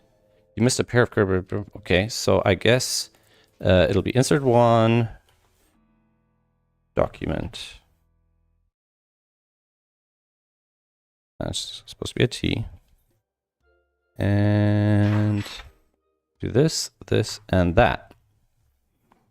Right? And now, if we refresh, we get 10 documents, and they basically look like they were before. Sweet. And now we'll do it for all of them, I guess.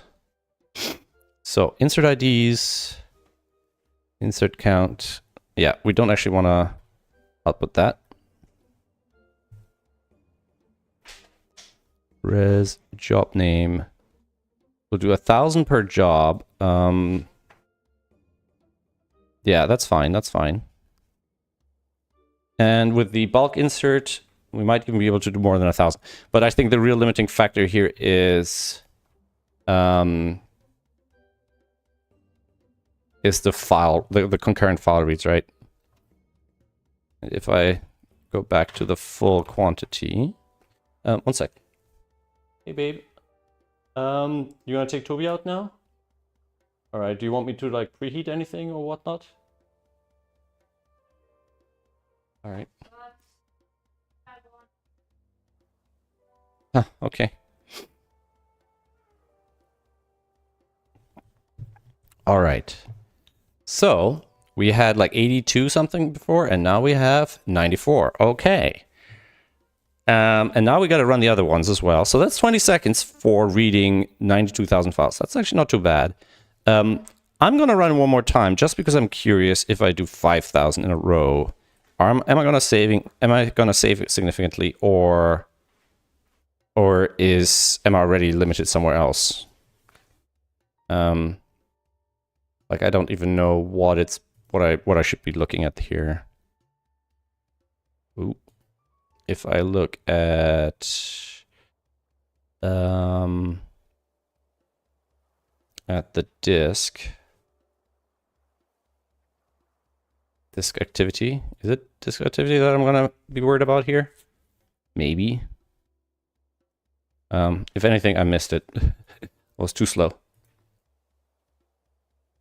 25 seconds versus 20 seconds. So it actually was faster on the lower concurrency here. I mean, it's not really concurrent. I mean, it's preparing 1,000 file reads, then saying, hey, read the 1,000 files, then insert 1,000 documents in parallel, right? And then we'll do it again, right? Yeah.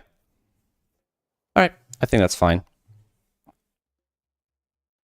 All right, one more try, sorry. One more try.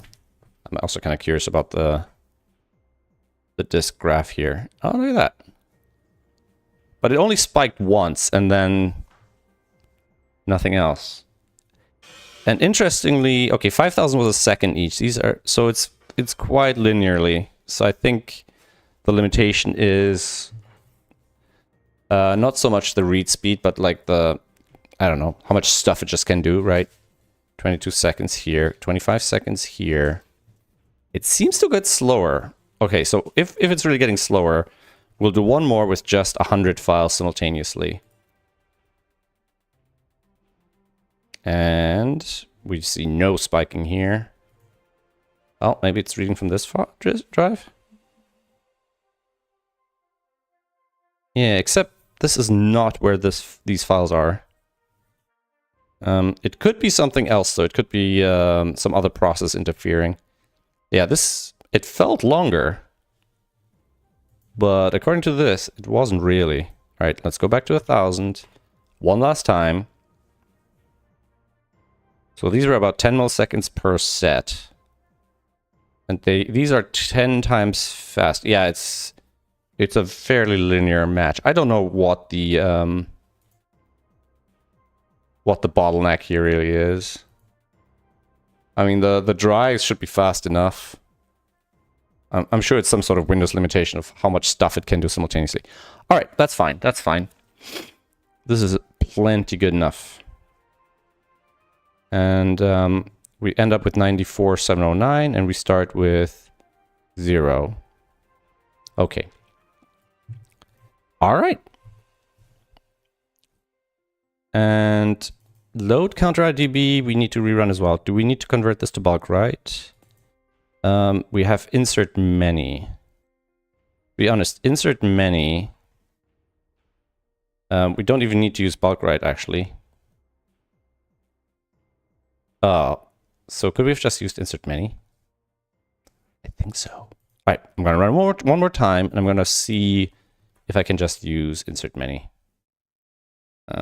So let's go back to here. So if I do insert many, and I don't convert this at all, I just do this. Does that work?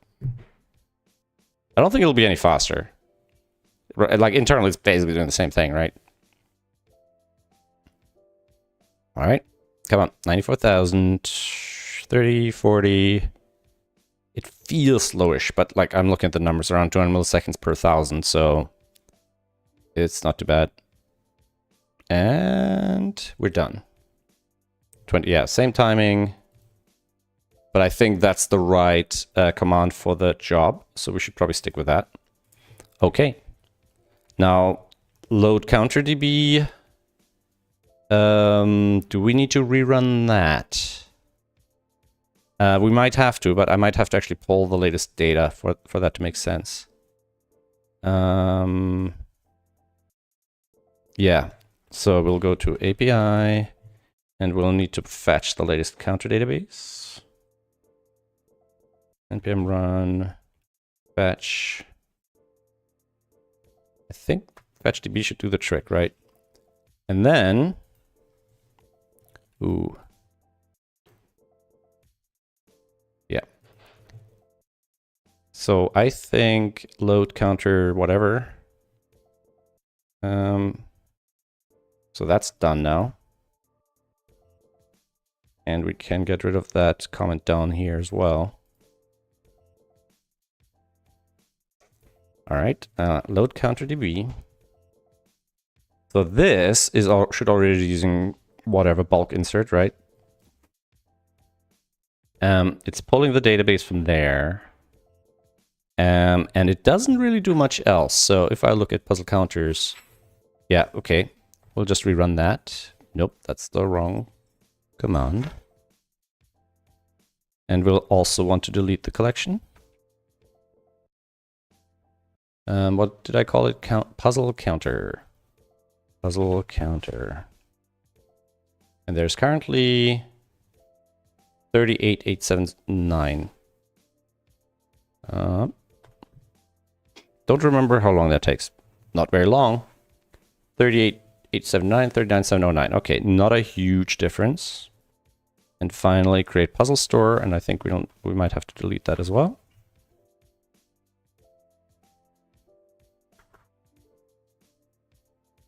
And eventually I'll streamline this all and have like, hey, rebuild everything, right? Or hey, do an incremental update, you know? All right, load counter DB, and where is the puzzle store? Create puzzle store. So I think, I don't know which order these should be in, but puzzle store should already be optimized for bulk inserts.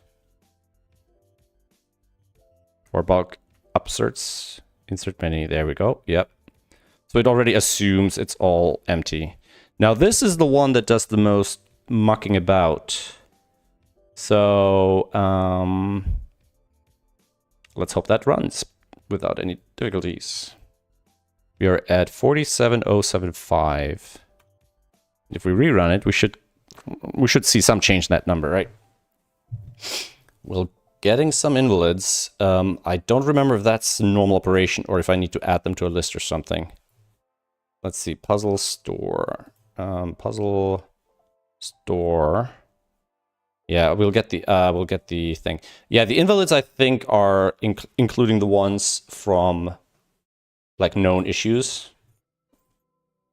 Okay, so this is the one that's kind of fuzzy because, you know, it's trying to deal with broken data, and how it deals with it affects the runtime. So I can control to run it faster, but it'll find less puzzle data, basically. And I don't remember how I tuned it last time. Yeah, it does a bunch of corrections as well. Yeah, I think I want to get rid of that message. Puzzle, it doesn't help me. So if I say timed out. Ciao guys, have a good time. This is this one, right? All right. This is a problem. We're actually getting a error in the decompression. That is a little bizarre. Type error. Let me see. Okay, this music is weirdly weird. Let's skip past that one.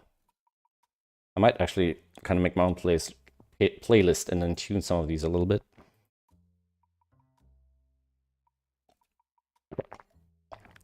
This is a little strange. Let's see if we can... I don't really want to run through the whole thing again, but let's see if we can tune that a little bit. So in line 6, 6, something, something. Oh, because it falls all the way down to 3, to here. 661.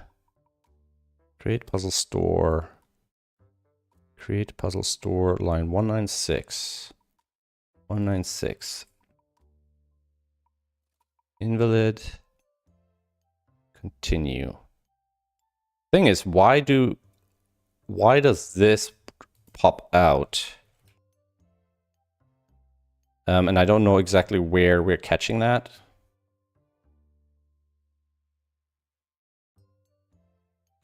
So we'll probably want to have to do something like this. Why is there an inner one and an outer one? Oops. Oh my god, can I just paste like one little string, please?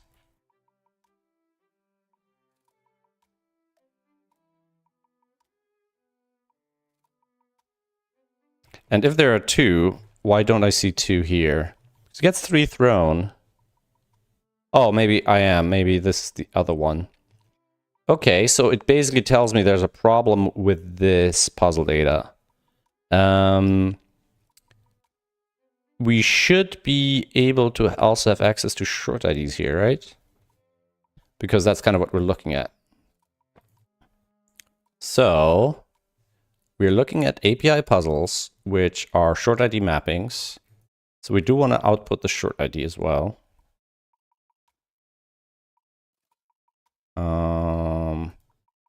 Let's just see where all that stuff comes from. Puzzle raw. Puzzle raw gets pulled out here. So doc.shortID.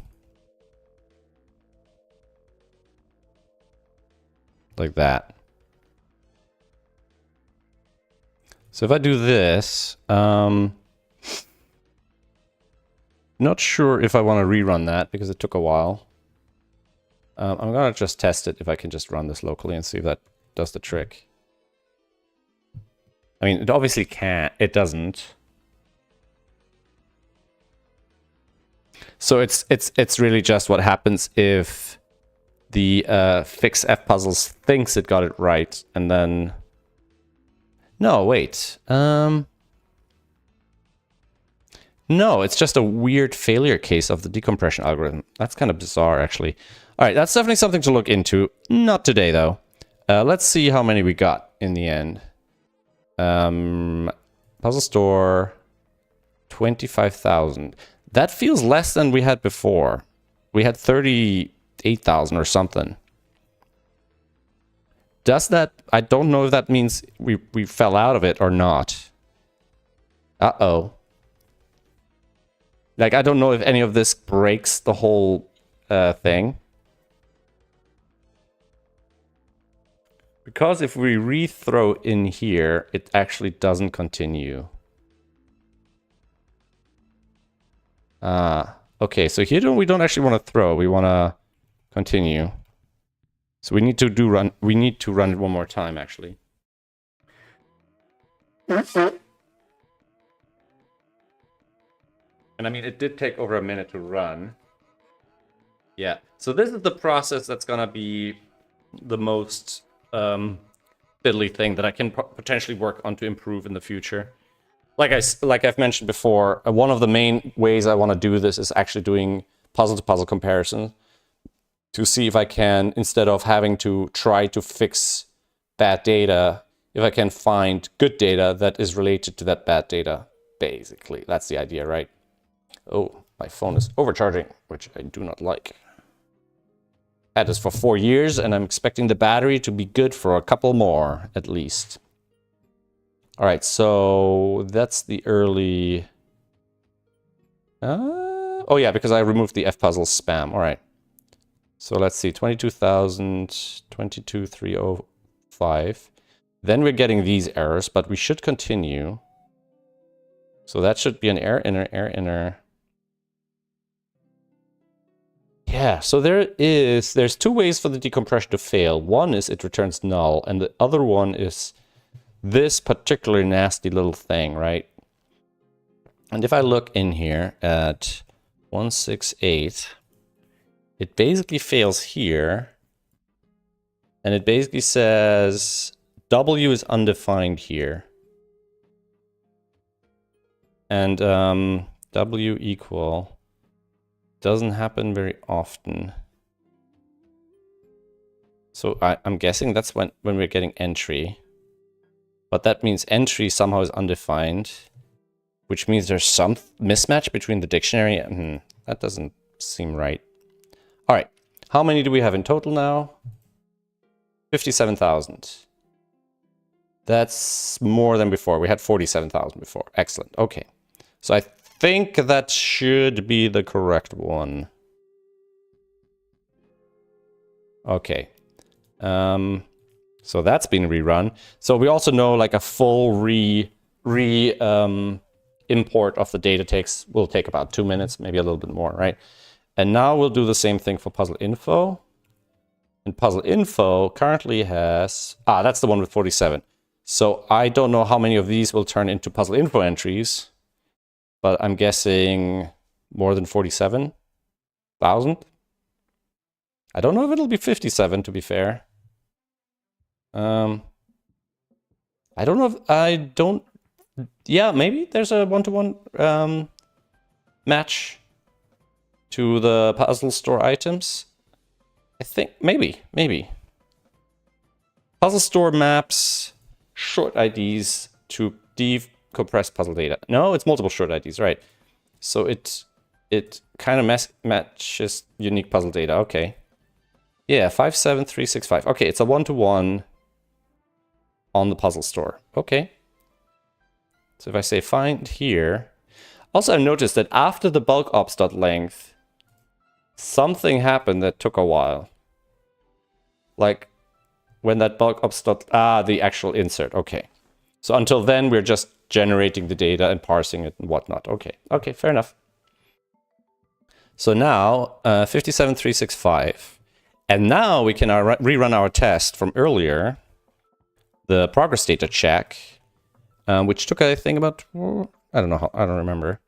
And now we can look into that and see, let me clean up the sidebar here by folding that code.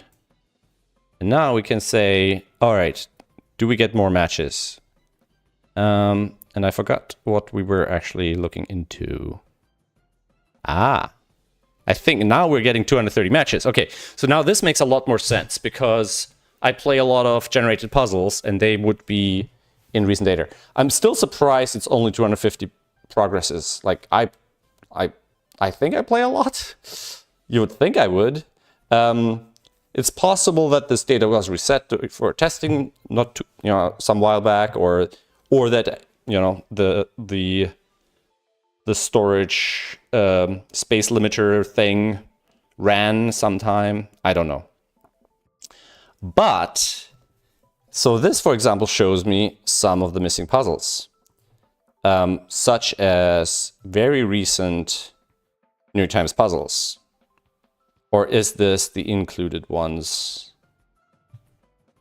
No, these are some of the missing ones, right? So for example, why would that be missing? Why do they have dashes behind them? That's very strange. That is very strange.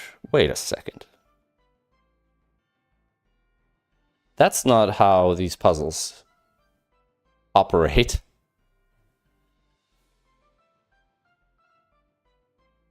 (2024-04-12) medium dash.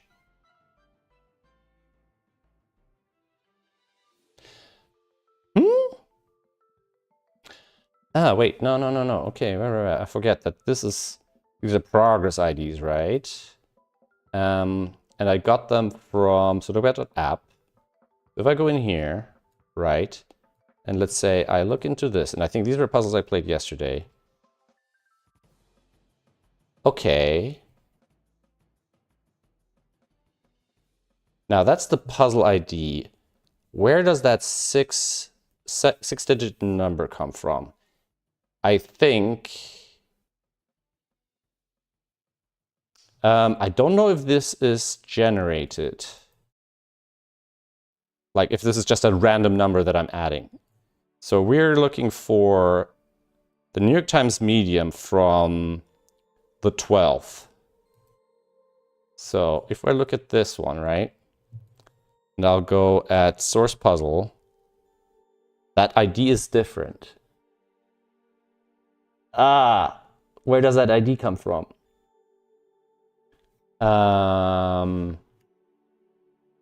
Ooh.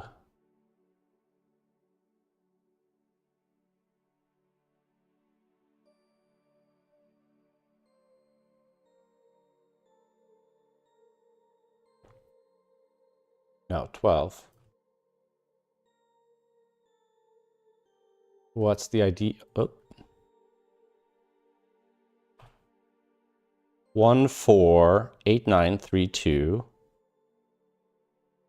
All right, that ID matches. That ID does not. So I'm a little worried now because I'm realizing that these IDs aren't strictly deterministic. And I pull data down from beta first. Yeah, no, wait. I pull from alpha, then beta, then production. And production should override the beta data.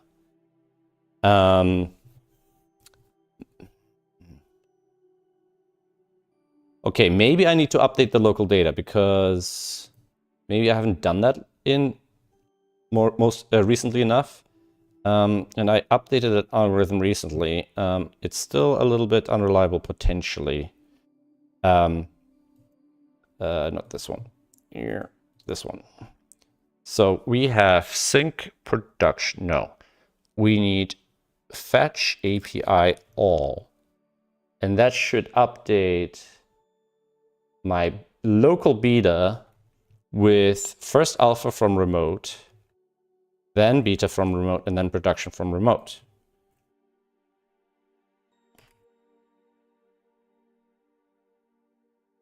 All right. So if I run this, and then I'll rerun the process of importing stuff. That's not right. So that should run all of these. So will this then override this? Does this mean I've run them locally and that overwrote stuff? Maybe I've played these locally before I've synced. So after syncing, basically what I care about is will it match the ID, the remote ID? See, right now it ends in 29, and the remote one, the production one, ends in 32. So when this is finished, we'll check if those IDs match. Okay, so these are little nitty-gritty details, but they're kind of important for this kind of testing. It could also mean that obviously my progress data will never match. Now we can sort of fix that, but we probably don't need to because that's just affecting me, right? Now these are a different story. The PKS IDs, I don't remember. I think they are generated from a particular source. And it's not Sudoku Maker, and I don't know who does these PKS IDs. And the problem is, if this matching stuff doesn't work, then I can't find out. But what I can do is I can search for IDs that are like that, right? So I can say progress IDs matches $regx regex / starts with PKS, right? Is that something I can do? So something like that, and then I can grab one of these and say SudokuPad, yada yada yada, boom. Oh, okay. Yeah, okay, that's good, because these are also puzzles that I sometimes overlap between local and remote.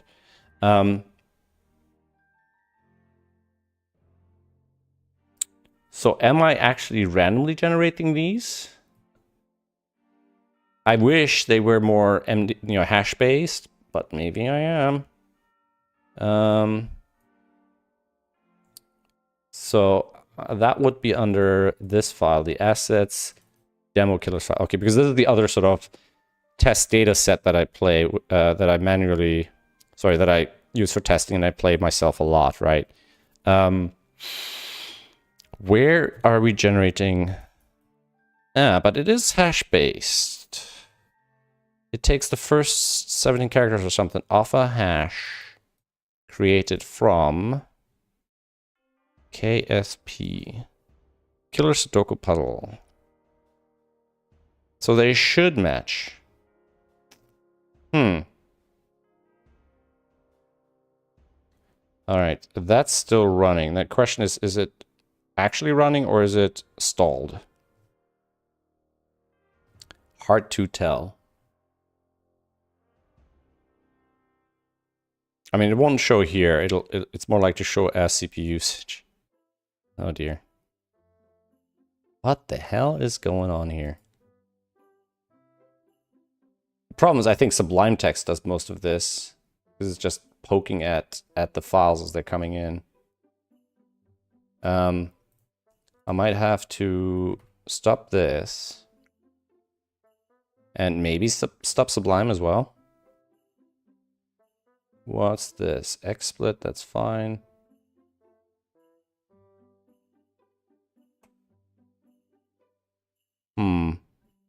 Also, I don't understand how this graph can be so different from this graph. Problem is, this doesn't give me any extra details. This is so bizarre. Is this really telling me that my CPU use 22% while here it's telling me 1.6%? This is so bizarre. And it's still not telling me what any particular process is doing.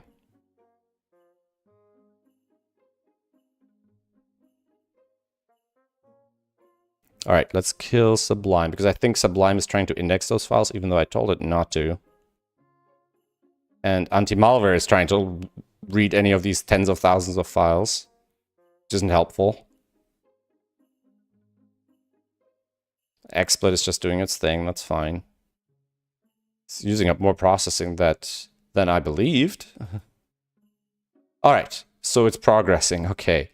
So maybe it was Sublime just trying to index everything. Why do we have little green leaves next to Chrome? That seems so silly. Efficiency. What does that even mean? What's it saying? It said efficiency. I don't believe it for a minute. All right. So we have to wait the whole thing out, huh? It's taking forever.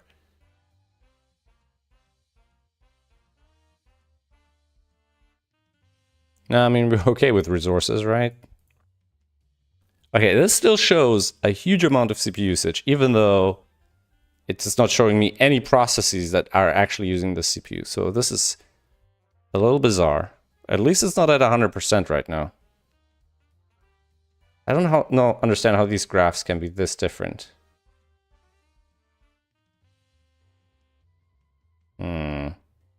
I'm so suspicious of this. It's like the computer, nobody knows what's going on. Everybody thinks nobody's supposed to know. Everybody's scared. Oh no, we don't want to overload the user with information. And then before you know it, the computer itself has no clue what it's doing. It has no clue what's going on. And of course, it can't tell you. If it doesn't know, it can't tell you about it. How's the music volume, by the way? Let me know.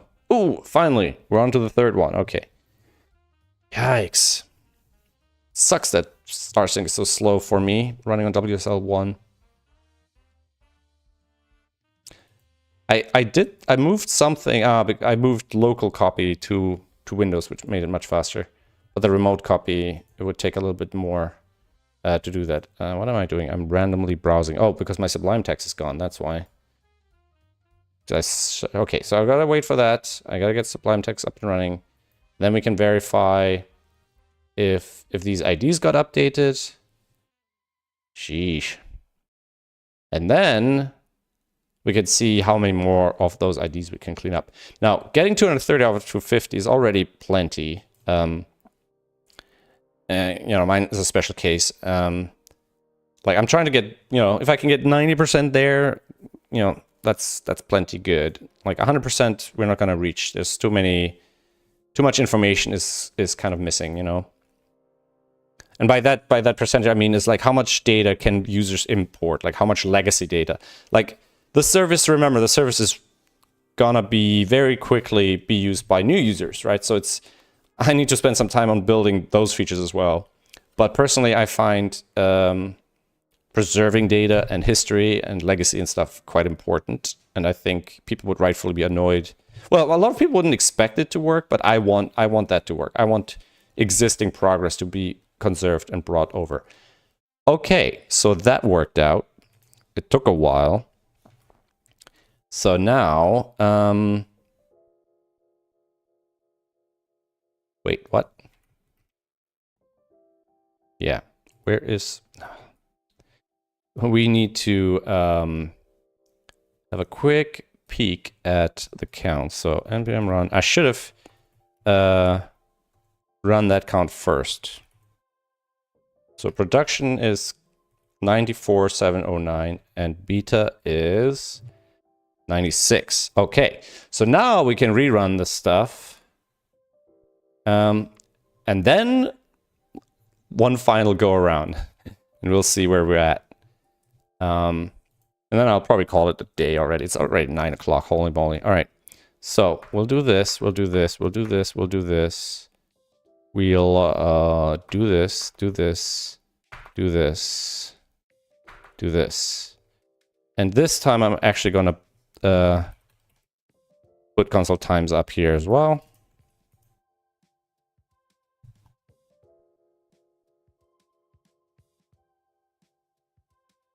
Like that. And we're gonna put that here and here and here and here and here and here. And then that goes in there and there. That goes in here and here. And that goes in here and here. And then we'll rerun that. And so let's remember the first one, I think this wasn't the slowest one. I think the slowest one is the create puzzle store because it needs to do all the decoding. The decoding is what takes the most time. Reading the data and like just basic parsing doesn't take as long. And PKS is the prefix for these, but it's hash based, so we should be okay on that. So 21 seconds for that one. This is the slow one because it does all the decoding. That was about 1 minute 45 seconds before.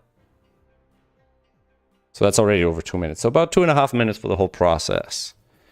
And that's why I'd like to be, I'd like to be able to do it incrementally, because there's going to be a time when I want to run this service in parallel with the legacy one. So where this is already going to be live, and where it'll basically fall back on the legacy service. So it'll basically say, hey, if you find the ID in the database, just use it and go ahead with the new system. If not, check if the files exist and then import them, right? And then we'll just import them one by one, which should be a lot faster than this, actually. Yeah.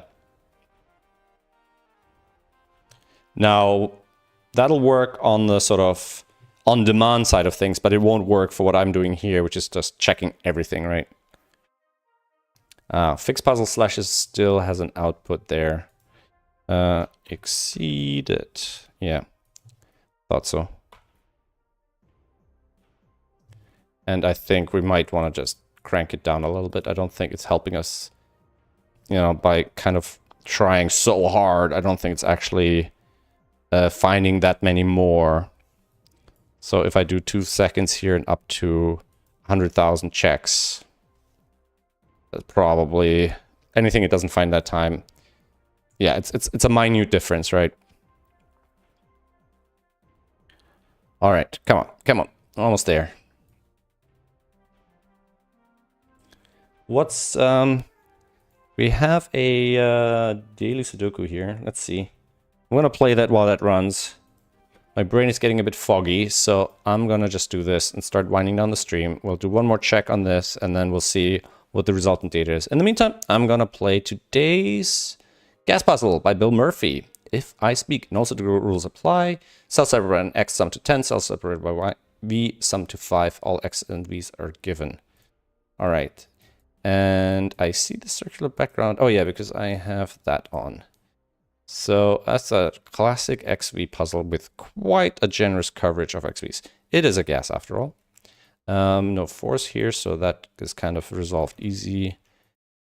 Probably the same for most of these, them being gas puzzles, right?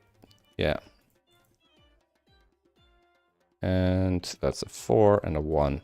So then we get a 6 and a 4 here. We get a 6 here. We get a 9 here. We get a 7 here and a 3 here. 4 here. I'm just filling all the x, completing all the x's based on the resolved v's. Any more x's we're touching? Yep, here and here. And that gets us pretty far along. All right. So 2's here and here. All right. 3's here and here. Let me see. 1, 2, 3, 4, 5, and 7. So there's a 5 here. They go like this. This one is 6, which makes this a 5. And this makes it a 6 here and a 7. Oops, 7 here. And what else we got? 2, 4 here. Wait a second. We can do this one, right? 1, 2, 3, 4, 5, 6, 7. So 8 and 9 in these two. And then these two would be 1, 2, 3, 4. There's a 5 here. 5, 8, 9. No, we can't do them yet. So we have an 8, 9 here. So 5, 8, 9 here. 5 can't be here. So 5 goes here. So 8, 9 here. That's a 1 or 2. Can't be a 1. So that's a 2. 8, 9, 8. Then 5, 9 here. 5 can't be here. So that goes like that. 2 here, but it can't be on the X because of the 8. And so we have a 2 here, 8 here. 1 can't be here. 1 is here, 9 here. All right. 3 here, here. Can there be a 3 here? Yeah, that could be a 7 here. 3 here, here. 7 can't be here, so that's a 3. That's a 7. And 3 here, here. Could this be a 7? Yes. And I think the 4s will probably resolve in a similar fashion, right? One of these is a 4, one of these is a 6. That's fine. One of these is a 4. This could be a 6, but this cannot. So that's the 4 and that's the 6. And that makes this a 5.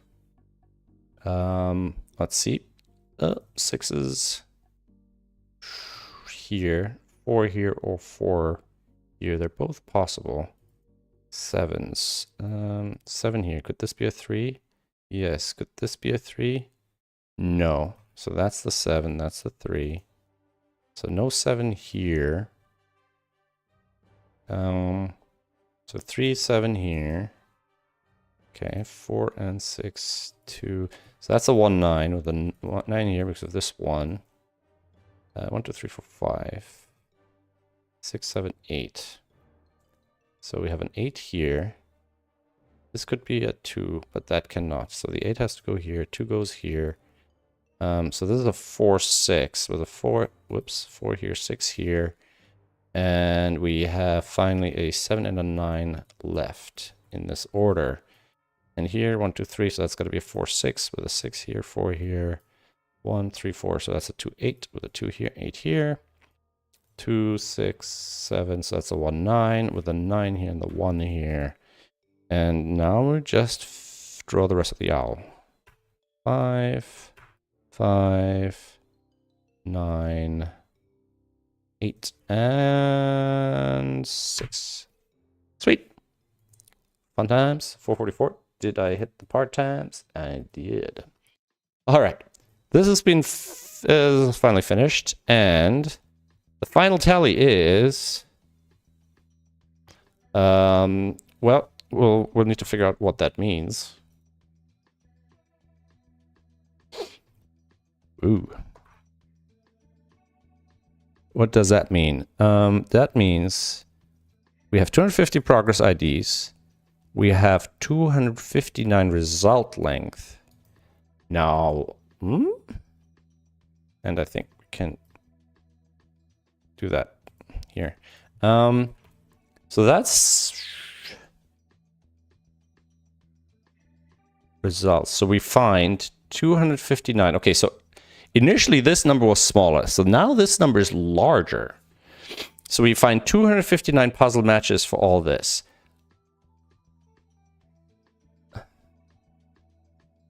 Wait, what?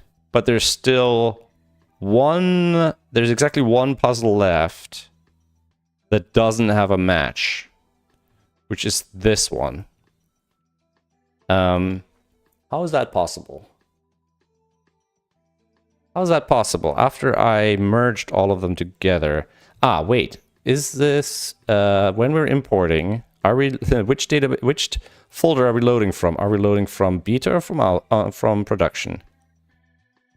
No, we are loading from staging. How is that puzzle not present there? Now I can find that puzzle by basically... I have all those killer puzzles and I can decode them. But that's not really the point. The point is now we have, you know, all but one we can find, I think. So we can now map these directly to puzzles. And that's kind of where we're at. So now the idea is somebody should be able to log into the account, send the progress data through, and we should be able to match it up with the puzzles. And then we can do all the nice things, generate thumbnails, make a nice listing, link through the puzzles. We might still have some progress without association, and we can, we could kind of archive that for now, and then maybe update it in the future, right? And obviously, I'd like to test this with other folks' progress data. So maybe I might make a little test page, upload the database as it is now, and ask people who have a lot of progress data to kind of log in and see what it does and all that. And we should be able to now kind of output these as well. Let's do this for a sec. So this should give us a whole bunch of data, including the puzzle itself.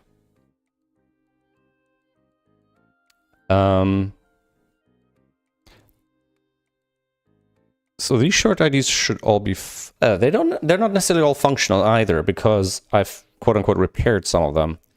So that's like another whole step, is to kind of, now that we have all the raw data, is like to qualitatively organize it, right? Say, hey, of all the puzzles, this is the short ID we should be using according to the counter data, yada, yada, yada, right?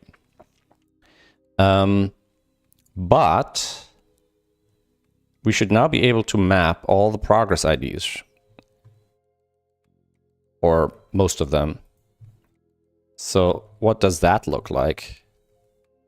If I say map here, and then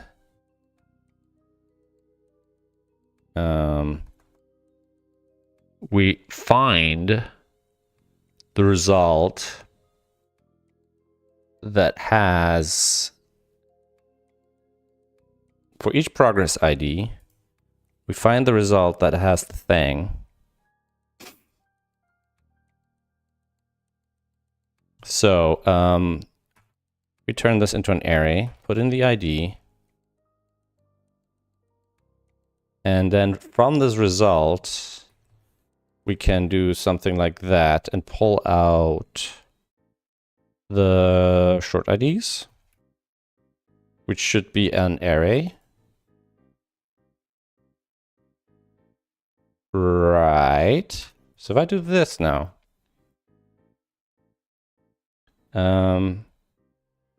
it'll do something like that.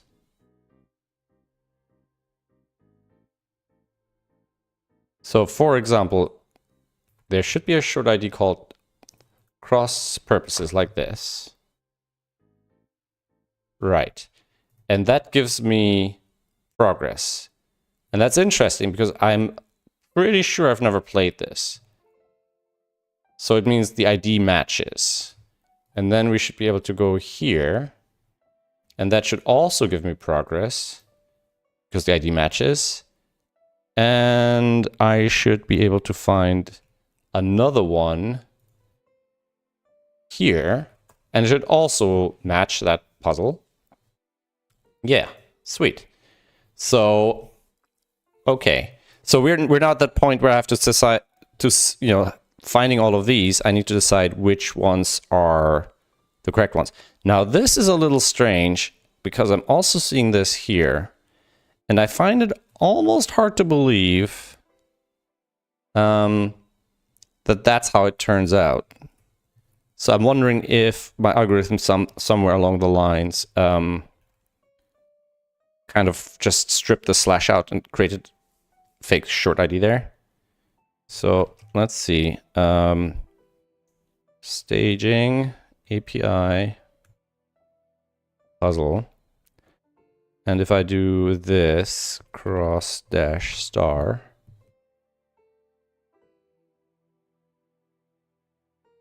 really? So he creates them without his name, and then he creates them again with his name. Okay. I might have to do something about preventing this. Sort of have the root ID kind of be, yeah. That's something we'll need to sort out in the future. And of course, all of them will lead to the same counter ID as well, I believe. Yeah, well, yeah, of course they will. Yeah, so then we have to kind of figure out, okay, when we have a situation like that, which of those IDs is the one that we should pass through? This is a little strange, though, because this looks like we have hard and easy puzzles with the same short ID. That's strange. And it doesn't make sense. So if I look at these two, the hard and the easy, pretty sure I played them both.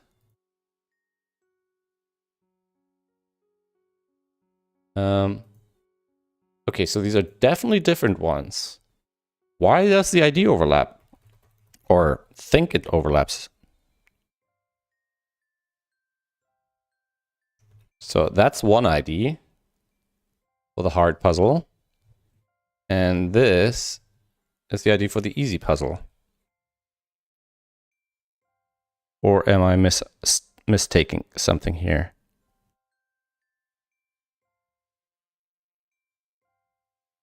Okay, but it also maps it to the root again, which is also wrong. Wait a second, what is going on here?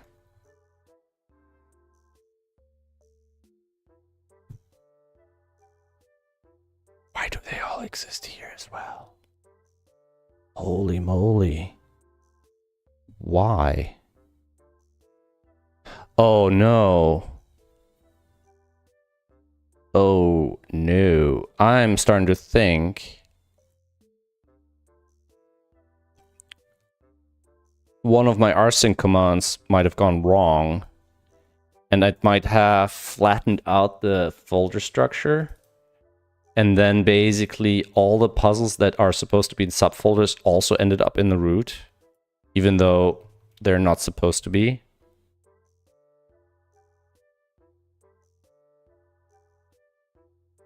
No, wait a second.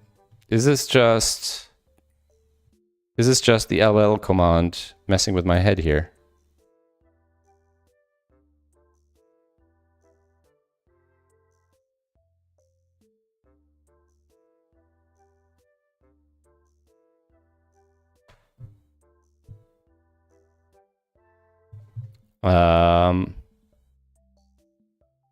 This looks weird because here we're sorted alphabetically, and starting with 2024, we only have these two, while here it claims we have all these other ones, which I happen to know are inside subfolders.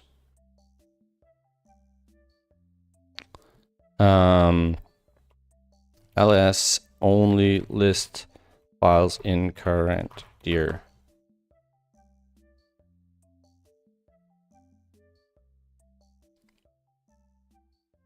Is append a slash to entities which are directory. -p. -p.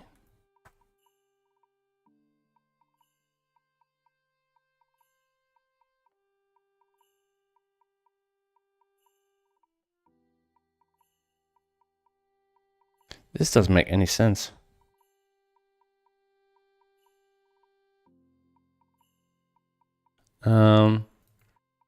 Not sure what else you do with a file command. ls-p appends a slash to entities using grep. If I do this, if I say ls this, if I say ll this, there's an asterisk there. God damn it.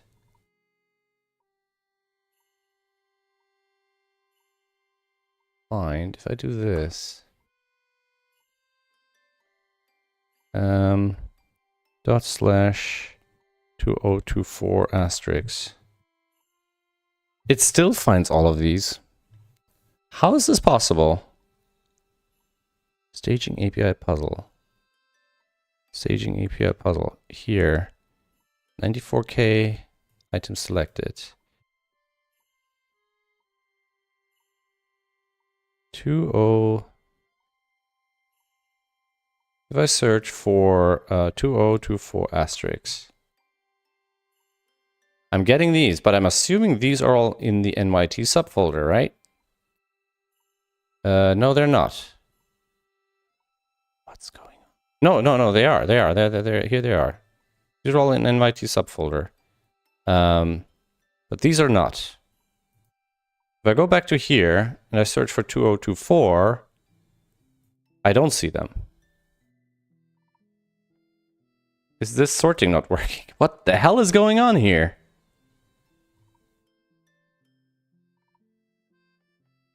$2024. Wait a second. What the heck? How? 2024. 202. How are these not sorted next to those other ones?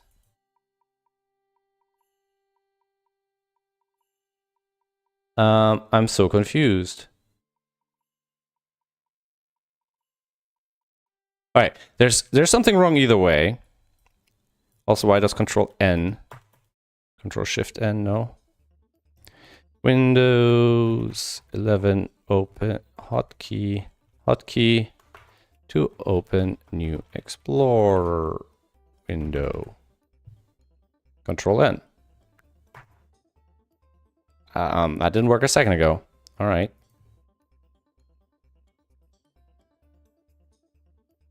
Um, 2024. 2024. So there's like two listings that start with 2024. There's this one and this. I am absolutely baffled by this. What the heck? Is it doing some other sorting, or is this like why is 2024 above 02? What the heck?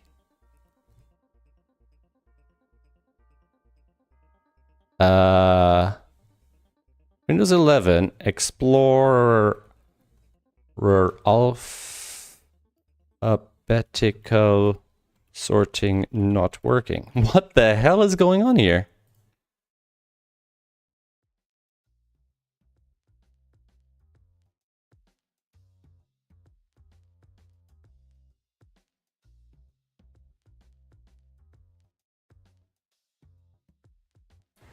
Where files have large number of photos. However, every time I access the folder, the files are unsorted. Once I manually sort, tapping outside Explorer without closing it causes the files to become unsorted again. Even though I have a fast computer, it still takes 45 minutes to sort the folder. That sounds like Windows 11, yeah. Work on it. 3,000, and it's only 3,005.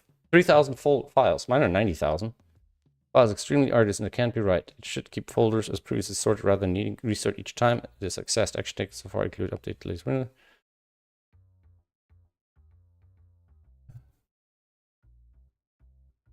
Yeah, I don't think anything ever gets resolved in these things.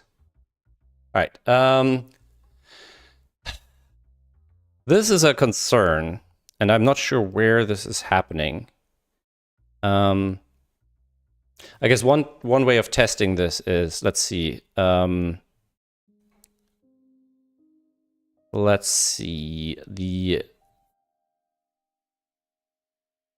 if I go to the end here, easy, medium, hard. That's 2023. That's wait a second. Oh, these are not going to the current date, are they? 03. That's March. 02, 03.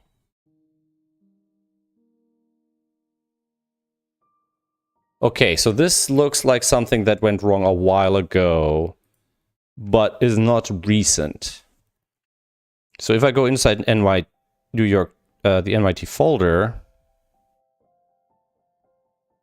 Now, what I don't know is if this was an error in my backup system, and it looks very much like it. And that's a little concerning. One sec, let me see. Maybe I can just run a duplicate file finder, and that'll sort it out. Maybe. So if I do this, and then just say go. I mean, they're not very big, so it might be quite quick. It's not like image files or anything like that. It's just a lot of them. Okay. I might be able to clean these up. And I might even be able to write my own script to do this more efficiently. I can literally just Like, I don't care. Oh my gosh. I don't really care about these cases. I just care about IDs that are inside subfolders. They shouldn't also have a copy outside the subfolder. And I'm guessing that was a broken rsync command at some point. All right, that might be something for tomorrow's live stream. Okay. Right. But the real magic is that we should now have a reversal of the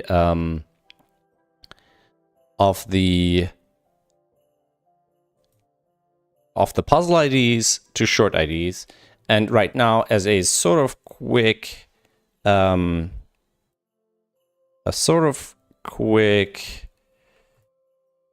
of thumb about which short ID is the highest quality, I'm just going to sort them. I'm going to sort them by length. So I'm just going to do this, and I'm going to sort them A, B, something like that. We'll just say A dot length minus B dot length, and I might have to reverse that because God knows I can't keep that in my head. A comma B, that's an assignment. That's supposed to be an arrow function. Yep, and then we should just get the first element. Right. And then we'll just prefix this.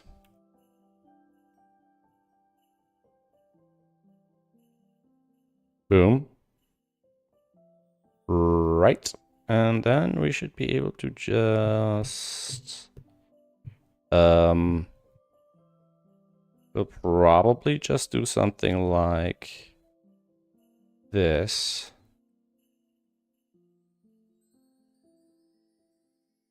And then like that. And like that. And then we can probably do something like join. Like that. And then this should get me something that for every one of my things here gets me the short ID. And can I actually? Yeah, look at that. So I can go to any one of these and then just say, hey, full deck missing. And there's a puzzle there. And it has, so each of these have short data. Sweet. Okay, so that's actually really good. Proof of concept accomplished. This means that I can now reverse, or mostly reverse, progress IDs back to actual puzzles. And that's sort of the dream of, hey, you've played these 250 puzzles. Here's how you did. Here's your times. Here's the other information. Do you want to try them again? Here are the thumbnails, you know.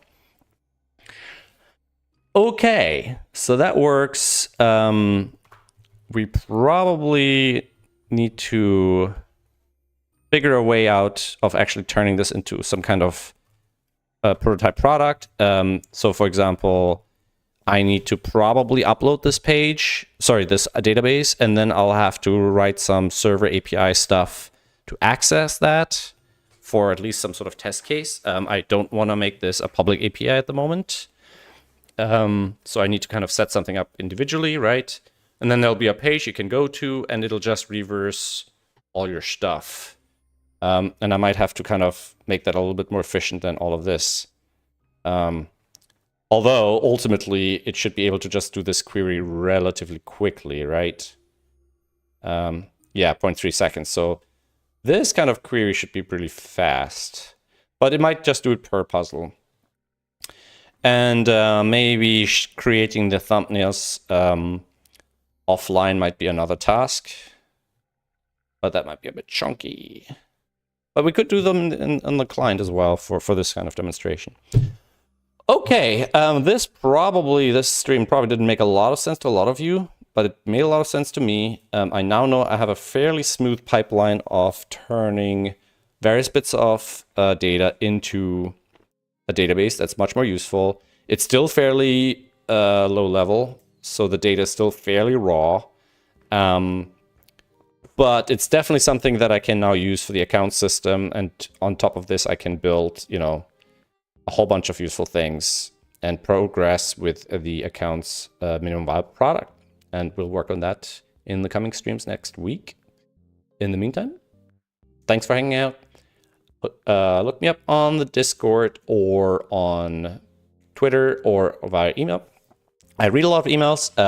There are a lot of emails complaining about bugs with the mobile apps that are out of date. I'm afraid I'm avoiding some of those because they give me anxiety. But trust me, I'm working on a lot of stuff, and I do appreciate emails with suggestions. And I do look into emails for novel bugs that I'd like to fix, obviously. Just please be a little patient with me as I try to work on the GasRise app and then hopefully have a new framework for a improved SudokuPad 2 that should have much better future prospects and forward compatibility and all that stuff. All right. Thanks again for hanging out. I really appreciate it. And, even if you watch the VODs or anything like that, let me know.